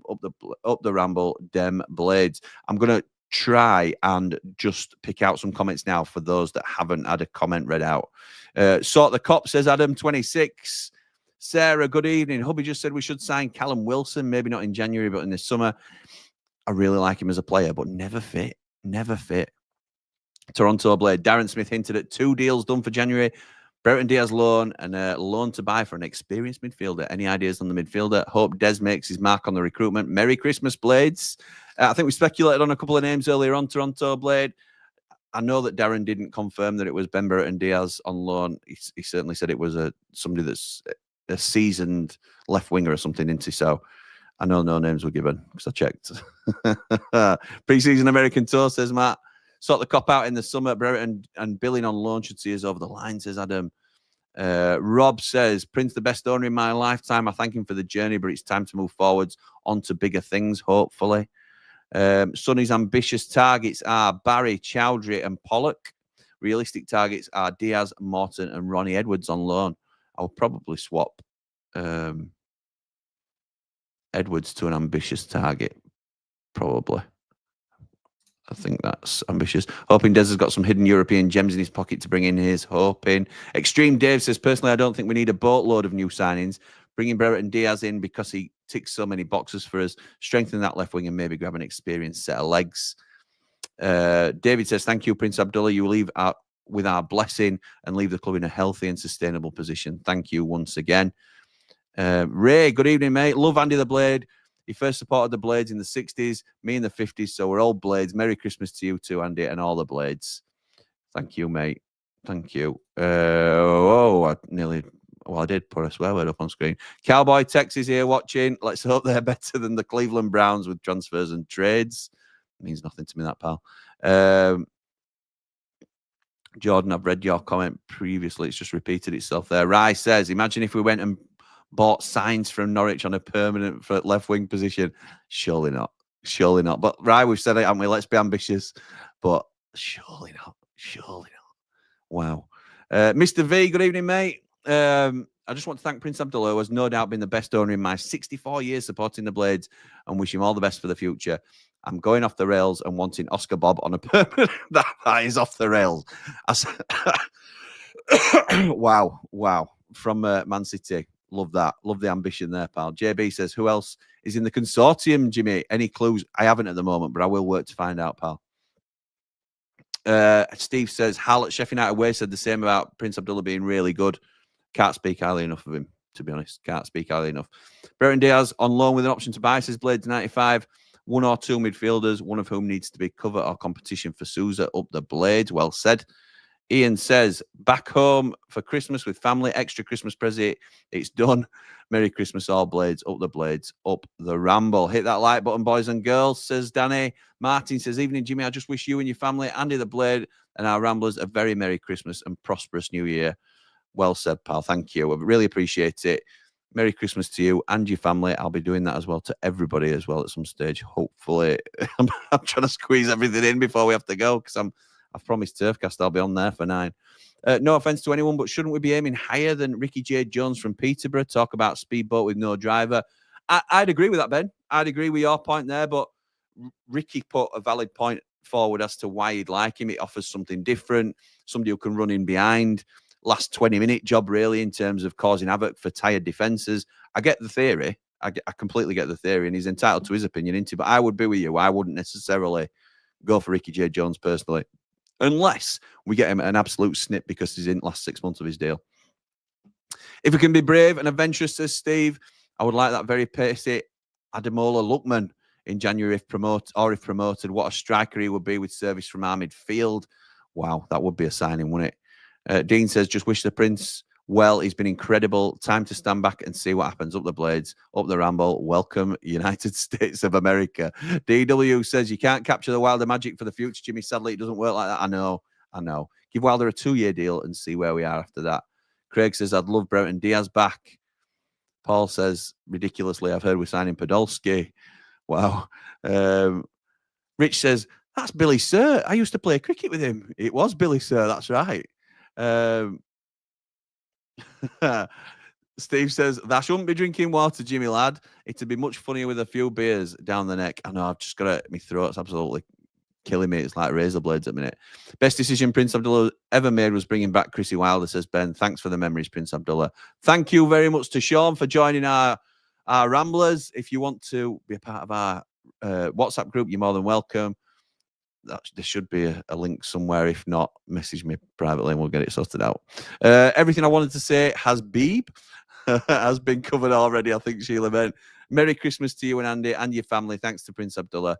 New contract for Chris Wilder is a must. Hopefully exciting times ahead. Billy and Rich renewing acquaintances. Alessandro says Lookman's 9 goals and 4 assists in 14 for Atalanta. Doubt will spend the millions upon millions, or Atalanta will sell in January. Yeah, it's ambitious, isn't it? I didn't know he were doing that well, to be fair. Ricky J. Jones is a huge risk, says Mark. Cashing out injured for a while. Oh, is he? Oh, I didn't know that. Didn't know we were out. Wilson on a free end of season, says Alessandro. Could see, but Lookman would never happen. Atalanta would never take a bid from us. Dale says Kone from West Ham need a left winger, a decent central midfielder, and Ricky J. Jones. Billy Sharp, no, for bringing him back. Jimmy, is it worth buying players now with restrictions at this level in how much clubs can spend, says Michael, or do you bring in loan players like Ipswich did last season with Morton, Sacramento, then discard them? I would, I think you're always in a better position bringing in loans that you've then got the option to buy, not the obligation. You've got the option to buy them if you want to buy them. I always think that's the best, personally. Is Turfcast at 9 o'clock going live, or will it be pre-recorded to be seen later? It's going live. He's going live, so I will be there with him. I can't let him down. He has done, in fact, while we're talking about Turfcast, I'm going to come to my callers after this, I promise. But he has recorded. This was supposed to be a warm-up. So I'm going to show you. In fact, I've got to do it a different way, which is a little bit scary. But it was too big to upload like I would normally do. So this is Joe from Turfcast giving us his Ramble rundown on Burnley. And I think it's well worth a watch. It's a little bit longer than the normal one, but he talks a lot of sense, does Joe. See what you think to this and find out about everything we need to know about Burnley going into Boxing Day.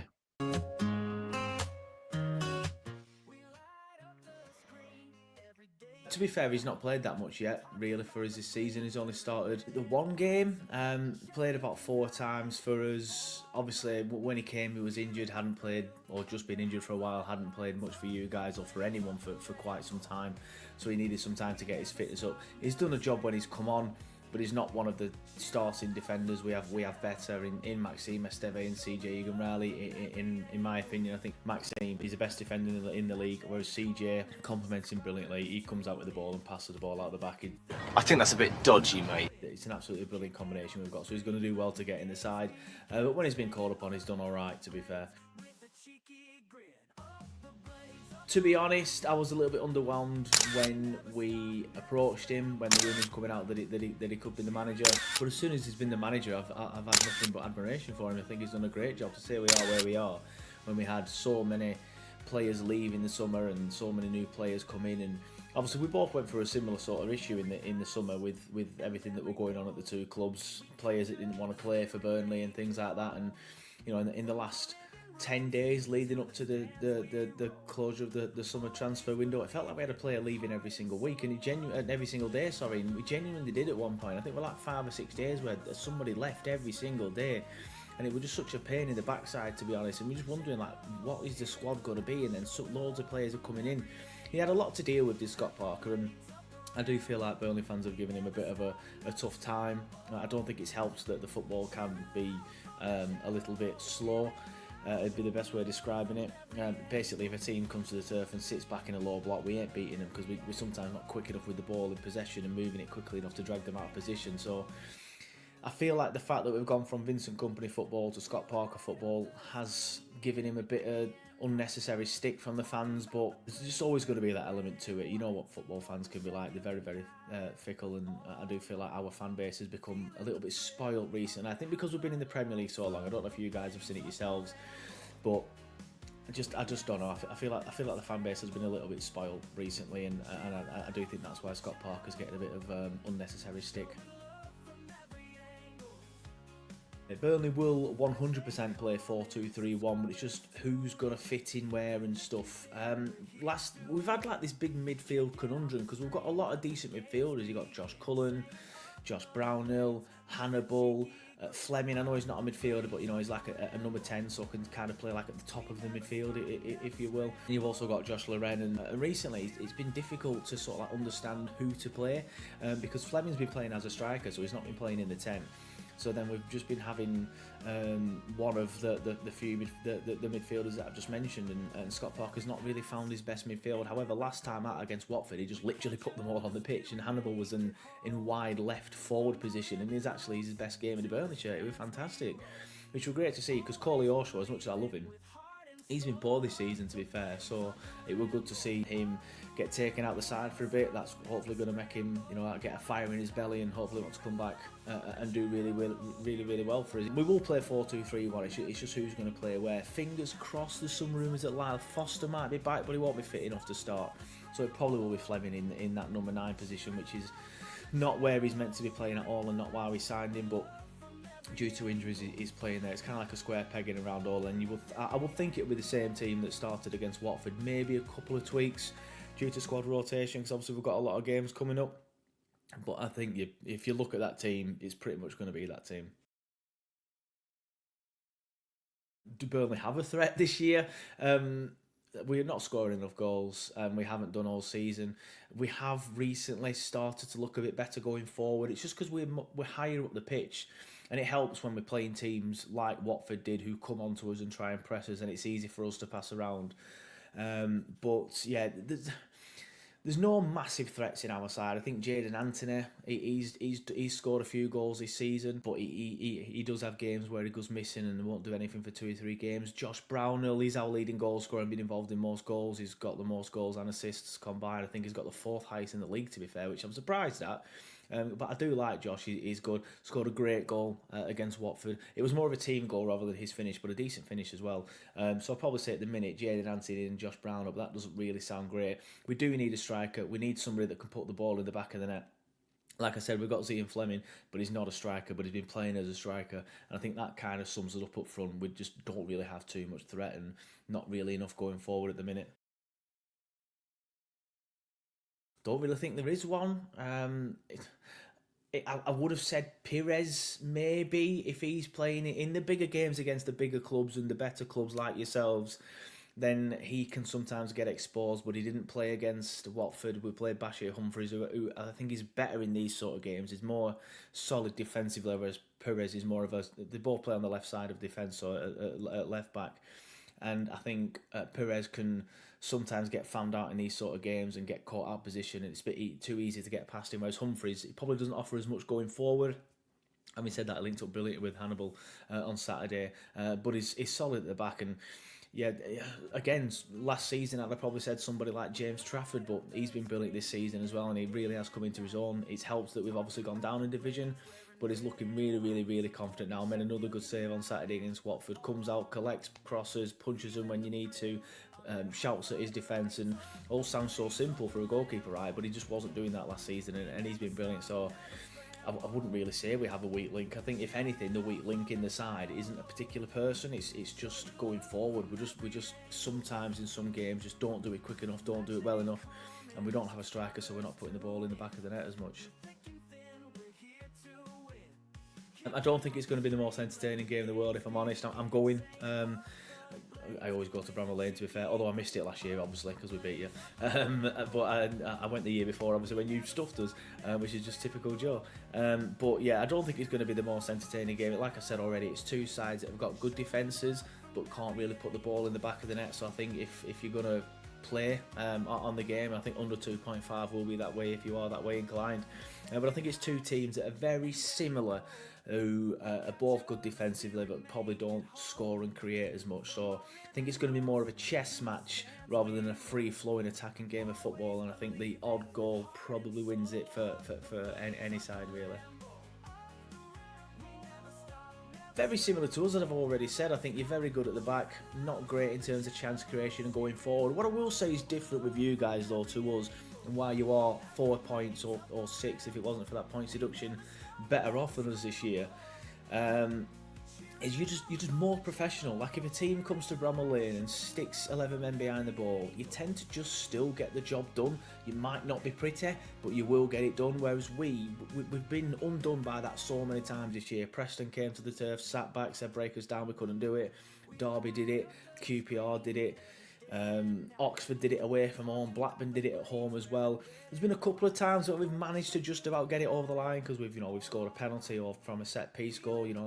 Plymouth, Portsmouth, Swansea, them sort of games. So there are games where we have just about got it over the line, but you've done it a lot more than us. I just think you're a little bit more professional than us. However, I don't know. I do look at Sheffield United. I think you're very, very professional, but I also sometimes look at them and think surely the luck's going to run out soon, but I don't really think it is luck at the same time. I think you're just a well-oiled unit that's just getting the job done, and it's going to be difficult for us on Boxing Day. I think we'll do well to get a point, but I'll rip your hand off for that now. I think I'm going to go 0-0. 0-0 or 1-1, something like that. I think I've already said that on a different podcast on ours or something. I can't remember when I was talking to lads onto the full-time show the other day, but.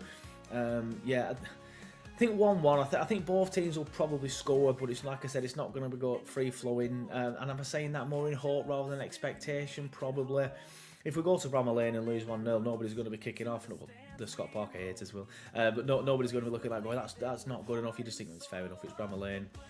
That's what they can do to teams there. But I will caveat by saying the only team that's got anything at Ellen Road this season, or a win should I say, at Ellen Road this season, is Burnley. Ever since Burnley beat Leeds at Ellen Road, they've gone on and won every single game and battered some teams. So we are capable of going to these sort of grounds and picking up a win. So fingers crossed we can do it again on Boxing Day. If you want to check out some of our content, just search Turfcast Podcast on all social medias, any search engines. We're very similar to Jimmy's channel, very YouTube first, do a lot of videos, full-time streams, pre-game shows, that sort of stuff. Then it all goes out as a podcast as well. We are quite big on Facebook. We've got around 41,000 on Facebook now. Just hit 15,000 on Twitter as well, so we are on all the social medias. I'm trying to do more on TikTok recently, even though I'm clearly far too old for that. I've noticed Jimmy doing that as well. He's definitely too old for it. But yeah, just give us a search on all the social medias and you will find us. He's out of line, but he's right. We'll all be in the top three. Us, Leeds and Sheffield United will all be in the top three. I haven't decided which way around that top three will be yet. Like I said, Sheffield United look well. I went on TalkSport the other day and they asked me this question, and I actually said Burnley would finish third, if I'm being honest with you. And I said you top and Leeds second. But we looked so good against Watford, I've kind of changed my mind. And part of it, I'm kind of hoping that if we just... this game's obviously massive for us. If you go 7 points ahead of us, and then we've got Middlesbrough not long after that, and then Blackburn not long after that, and then Leeds not long after that. If at that point after that game you're 15 points ahead of us, that's going to be a massive gap for us to be able to claw back. But yeah, I'd like to say one of us first and the other one second, just so Leeds miss out. But I think it's going to be tough. For any of us to keep Leeds from going top. They're going to invest again in January. They're just going to throw loads and loads of money at it until they go up. But I think at the minute, just for the sake of being on this show, I'm going to say Sheffield United first and then Burnley second. And that's not even just me saying it. I have said Sheffield United first for a while now. Like I said, you do look very well oiled. Fingers crossed we can go to Bramall Lane and get there. If that gap goes down to 1 point, we'll see what you were really made of, because then you've got the pressure on you. And then fingers crossed we can keep on track with Leeds as well, because I think they might bottle under pressure as well. But yeah, I'm happy we are where we are at the minute, because we're just not far away from you, but keeping tabs with you. And then fingers crossed we can get some loan players in January and then improve the squad and then kick on as well. I'm hoping we can do that. But yeah, I'll take any of us first and any of us second right now.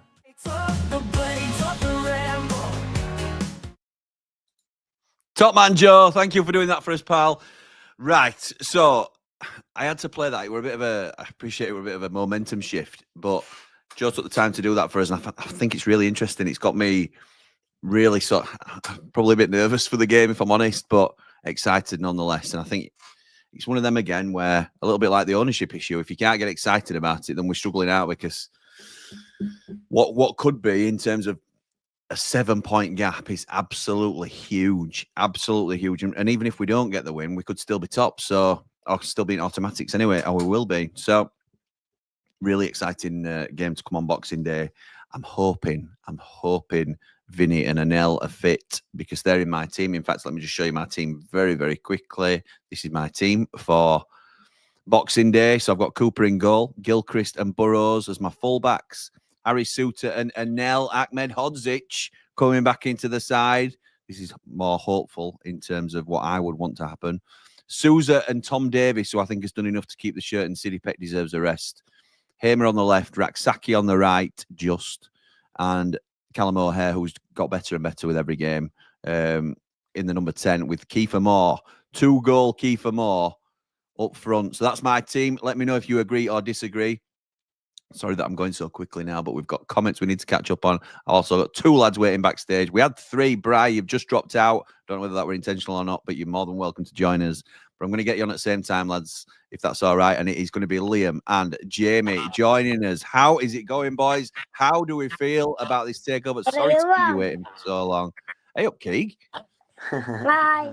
Hey up, mate. You all right? Yeah. What are you thinking about takeover? Good? Happy?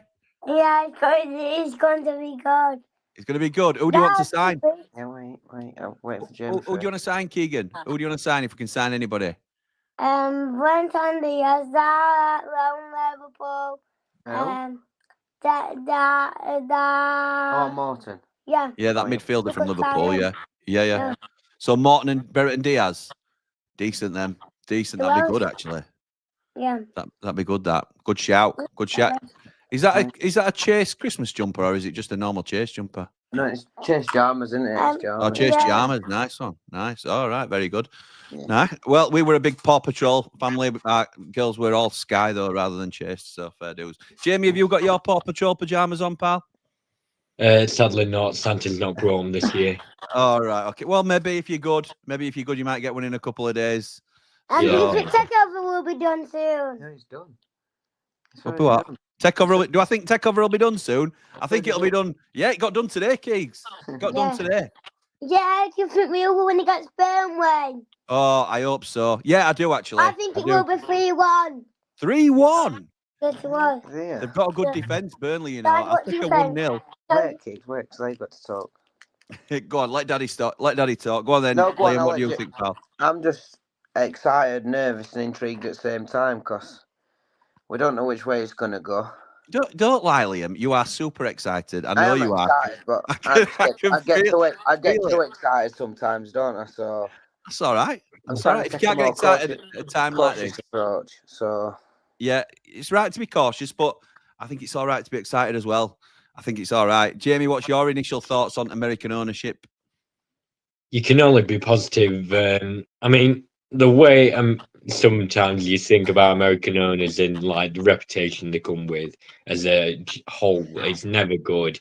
But like you can say that about Saudi Arabians like Prince Abdullah. Like you can say, oh yeah, it could be like Newcastle owners where they spend loads of money and keep it going, or they could be like him and not have enough money. So you can't really say. It's all dependent. Pace by pace, you really can't call. Absolutely is. Absolutely. I don't think it matters where they're from. They could have been from, Timbuktu. As long as they've got enough money to sustain us and give us money to go forward, as long as their intentions are right, then we'll get on board with it, don't we? So don't bother me that they're American at all. In fact, El Tuki doesn't sound like an American name to me. I think it's a consortium of people, maybe led by someone from America in Stephen Rosen, but that might be where they're predominantly based, but they've probably got businesses all over the world. So it's exciting for me. It's exciting. So what realistic signings, lads, are we hoping for in January now? Does it change what we're going for? I know we still need the positions we need, but are you sort of upping your expectations a little bit? I mean, I think we need for midfield wise. I think we need a direct. Like Souza type of player, someone that's about 6'2", defensive midfielder will just absolutely block it. I think I'm having a couple of audio issues. I don't know whether you're all can hear it. Yeah, I can catch it, but it's all right. Go on. Yeah, we need someone that will like a Vinny Souza type because we've got a really small midfielder at the minute. Someone who can win if keeper goes long, can win ball and win headers to play down to the rest of the midfield. So I think Hamza Chowdhury is probably closest you're going to get for the budget and what we need. Yeah, agree. Hamza Chowdhury is a good shout, isn't it? I know Steve mentioned him in our chat. A few people are mentioning him online now. If it's the mold of an experienced midfielder, don't he, that we've been rumoured to be in for, I think it's perfect. Kieran Dewsbury Hall, he's going on loan and all that. I don't want to butcher his name, but that Shuko Mekwa from Chelsea. They're both going on. Say again. Shuko Mekwa. Honestly, I'm Garni butchering it. Chukwuemeka. Him, yeah. Yeah. Okay. I don't know much about him, although I do know quite a decent amount about Dewsbury Hall. They both look really, really solid, especially for like a lower Prem side. Saving on loan for us, they made it league Tom Davis style, I think. Just someone who can just, like, they're not the biggest in world, but they can do, like, they're a lot bigger than, like, Ollie Arblas, City Peck, being around 5'10". Good shout. Liam, I'll unmute you now because it was me that kept muting you and you kept knocking you off, didn't you? But your speaker, I could hear Jamie through, so that's the only reason I kept doing it, mate. What do you think, mate? What do you think we need to do in January? I know we're talking realistic. I've mentioned Tom Kearney before, but I'd love Philip Billing, but I don't think they're January realistic signings. So I'd go for Chowdhury, Brendan Diaz or Barry. Okay. Or both. Or I'd love Brendan Diaz and Barry because I think they both can't play them together, can you? I don't think. But I mean, I might be wrong. I'd love it. Top end at pitch, so I think I love it. I mean, here's one, and this is harsh, and I don't mean to be down on any of our players, but it got mentioned last time in a stream. Would you send Raksaki back if it meant you got another loan?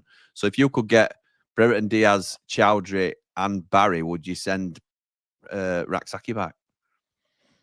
I don't think none of them are natural right wingers, but I'd prefer. Jamie's tempted though. If we can get David Brooks in, sure. We're not sending him back anyway. We're not sending him back. We'll keep faith with him, I think. You want to maintain your good relationships with other clubs, but yeah, overall, positive. Go on, mate. Did you find out, like you said, that you weren't able to reveal like why the lawyers had to change? Are you able to reveal it now that it's done? Why have you done that to me on a live stream? Why have you done that to me on a live stream, Jamie? Why have you done that? I think I won't. I'm not comfortable revealing like completely outing it, but it was a problem at the new owner's end. That's not directly affecting the new owners. It's a third party that had an issue with the legal representative, and that's why the new owners had to change the representative. It will all come out in the wash, but it's not really for me to say. I don't think so. Fair enough. It'll be like Danny Olesome time. Yeah. Danny will get the same information I've got, and Danny will release it through Star, that's fair enough, isn't it? So So basically, there was a third party that had an issue with the legal representative that Mr. Rosen and whoever else, the consortium had. They had to change it because of that. Right? If they didn't change it, it wouldn't have affected things. It would have just delayed things a little bit further, I think. So they had to speed things up. They changed the legal representative. So yeah, bit. I know it caused a few waves because that was one of the things that got out into the fan base and people were worried about it, but it was nothing to worry about really. So, but it's done. So it's done. Exactly, mate. It's done, and we're all happy about it. We're all excited about it. Right, before I let you go, boys, I want a score prediction from all three of you. Is Keegs still there for Burnley? 3-1. 3? Are you sure? 3-1. They've got a good defence, Burnley. They've got a good defence. Yeah. I think 1-0 Blades. 1-0 Blades. Go on then, Jamie. It'll be 1-0 or 2-0 if we get like a late goal or something. I think we'll beat Chelsea's own clean sheet record. Yeah, brilliant. I'd love that. I think though we could easily lose it on West Brom though. Yeah, but these are not great. These are not good going forward. Let's be right. And I think this is the last game before we start to play teams for the second time this season. Yeah. We've we've already played it. So my head says 0-0, to be honest, because it's got 0-0 written all over it. But I do think we'll squeak out a win. I think we'll nick it 1-0 hopefully. So we'll see. We've got players that can pull things out of thin air. They've got Josh Brownhill. Let's be right. There's a bit of a golfing difference in there. Can't be cocky. They're third for a reason, chasing us down. Yeah, but that's down to their even better defense. Realistically, True. They've got a better defense. We've got a better attack, but it evens out. Fair point. Anything else you want to cover, lads, before I let you go? I just want to say two things. I just hope Vinny and Nell's back because I think that'll be a massive boost. And I just want to say thank you, Prince Abdullah, for everything. You've been best owner in my 20 plus years of supporting Blades. and you give me best times of supporting club. So thank you, Prince Abdullah, and I wish you all best in future, mate. Cheers, Prince. Cheers, Prince. Short and sweet from Jay. Listen, boys, have a very Merry Christmas, and I will speak to you very soon. All right. Yep, you too, Jimmy, and whole family. Yep, take care. Good. Merry Christmas. You too, Jay. Appreciate take it, care, boys. boys. See you soon, lads. Ta-ra, lads. See you, Kigs. Thank you, boys. Right, let's finish off these comments. Much appreciated, everybody, for their for joining in with us tonight. Post Office says, do we actually know these investors? Are they actually rich enough? And are you sure they aren't in it for the profit? Of course they're in it for the profit, as any owner is, as any businessman is. It's just, what does Sheffield United get out of the agreement? And Sheffield United doing well means the owners do well, doesn't it? So that's what we've got to hope, that it's a mutual understanding. Prince Abdullah didn't do it for the love of the sport, did he? He weren't even a Blade when he came on board. So, yeah, it's they obviously all start off that way. Michael says, Jimmy, I hope you don't take your channel down the Patreon route, like some content creators who, in my opinion, want to use their podcast as a cash cow, as well as advertising their merchandise. We already offer a Patreon, Michael. So the thing to say to this is, firstly, there'll always be free content on this channel. We are consistently saying it's a platform for the fans, and we want fans to be able to have their say. I'm proud of the fact that we probably are the most open platform for Sheffield United fans to come in and respectfully have their say, and that will not change. There'll always be free content on here, but there is also the option for more content. If you want to support the channel, you will get extra content and other perks that are in line with that, and that's what Patreon's there for, isn't it? It's to support the creator in being able to feed. I don't take a penny out of this channel. It all goes, everything that we make on Patreon or through anything like sponsorships, it all goes back into the channel to try and continue to build and grow. And I think you've seen the growth over the last 2 years, and that's down to people supporting us as well. Not just financially, obviously, but that has been a part of it. So I think it's a natural evolution for most channels in terms of, you know, going down a paid route. I know some say that more power to people that can't, but I think it certainly stunts your growth to a degree. And particularly if we want to put more time into it, and maybe me bring on some support, and I'd like to be able to give people something for contributing to the channel.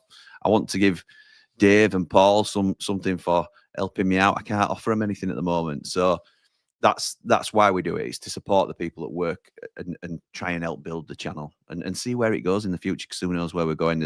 As I said, there's some really exciting stuff coming in 2025. So appreciate your comment, Michael. This is what it's all about. I won't shy away from these questions. They're honest. It's fair. You know, I don't mind answering anything like that.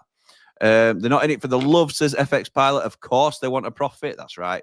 Evening, Jimmy, says Paul. New subscriber. Welcome, pal. Thank you for your support. Thanks to the Prince for all his efforts. Would love to see Brereton Diaz and Tommy Doyle back. Tommy Doyle's a good shout as well. I really like that call. Merry Christmas to you and Happy New Year, says Kelly. Thank you. And the same to you. Merry Christmas and Happy New Year. With Southampton likely to get relegated, do you think the club should go for Cameron Archer in the summer once promotion is confirmed? I absolutely do, but there'll be a lot of people that disagree with me. So most people know where I stand on Cameron Archer. I think he's great. But not everybody agrees. And he didn't have the best of times at United, did he? Evening, Jimmy, says LA Blades. Great news on the takeover. Thank you so much, Prince Abdullah. Now let's hear it for Sheffield. Ye-hearted. Up the Blades, up the Ramble, like and subscribe. I'll get me caught. Yeah, some work, LA, some don't. You know, keep trying, mate. Billy Sharp may not make a good future manager, says Neil. There's not all great players make good transitions. Make a good transition. Frank Lampard and Wayne Rooney, for example. It would be a shame to soil the memory. He'd have to get it on merit, wouldn't it? He'd have to, I think, if he's going to do it. I don't think it's a bad suggestion because, you know, it's great to see Chris Wilder, a true blade at the helm, but he's earned his stripes and he's come. You talk about non-league, it's proper Sunday league that Chris Wilder ended up at and built his way up the hard way. I think if Billy comes into the club and maybe takes on some of the youth teams and sort of gets involved with coaching some of the kids or coaching the first team, then maybe there's a route in for him that way. But he'd have to earn it, and he wouldn't expect to be handed it in anyway, knowing Bill, would he? Let's have a look. C6 says, I'd like to see us sign Ben Doak. As would I, pal. As would I. And maybe a return for James McAtee. I'm not a fan of that one. I'll be honest. I love James McAtee as a person. I think he's a great lad, but I think he's a little bit Raksaki-ish in terms of a luxury player. I'm not sure we can afford to carry a luxury player. We'll see. We'll see. The United Blades of America, says Key. Not bad. Not bad. Very good squad choice, says Kel. She agrees with that. The team that I've put out. Merry Christmas, Jimmy says hi. Merry Christmas, Blades says hi to Merry Christmas, Jimmy. Up the Blades, up the Ramble. Wilder new contract and Brereton Diaz would be nice. Completely agree. Completely agree. Jamie says, just realised Hamza Chowdhury's only 5'10". We need someone built like a brick house. Well, would you recall Sam Curtis for more squad depth, says Lucas. He's not going in at Peterborough. I think what's going to happen is they're going to terminate his loan and he'll probably go lower.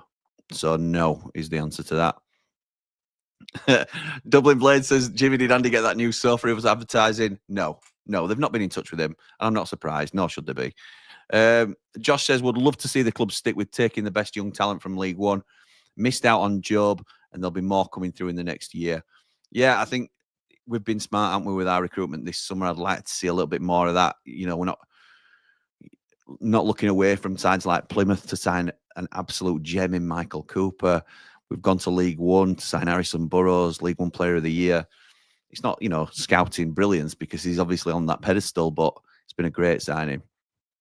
Danny says, thanks for another entertaining ramble, Jimmy. Merry Christmas all and have a great day. See you all Boxing Day for the Takeover party. Up the Blades, up the Ramble, up behind the Ramble, up the new American owners. Got it. Up the new American owners. Like and subscribe. Okay, so I've got 5 minutes before I'm jumping over to my mate Joe on Turfcast to prepare for the Burnley game. We never stop, do we? Us content creators trying to bring you that Sheffield United content all the time. I just want to take a minute just to firstly thank Prince Abdullah. I'm not going to do this as my big thank you because I think that needs to be done firstly personally and then I'll do it properly. But Prince Abdullah has been absolutely incredible for me personally, but also our football club. But I also want to wish everybody a very Merry Christmas and a Happy New Year. You'll see me in between Christmas and New Year, so saying Happy New Year is probably a bit premature, but I don't think I'll now be on until after Christmas. So for those that celebrate, Merry, Merry Christmas. Hope you have a great day. For those that don't celebrate, hope you get through it all right. For those that are on their own at Christmas time, it's one day. It's one day. So please don't get hung up on, you know, if you might not have people around that you wish were there or your circumstances may have changed. But listen, we're a community here. We've got WhatsApp groups. You can always message me privately.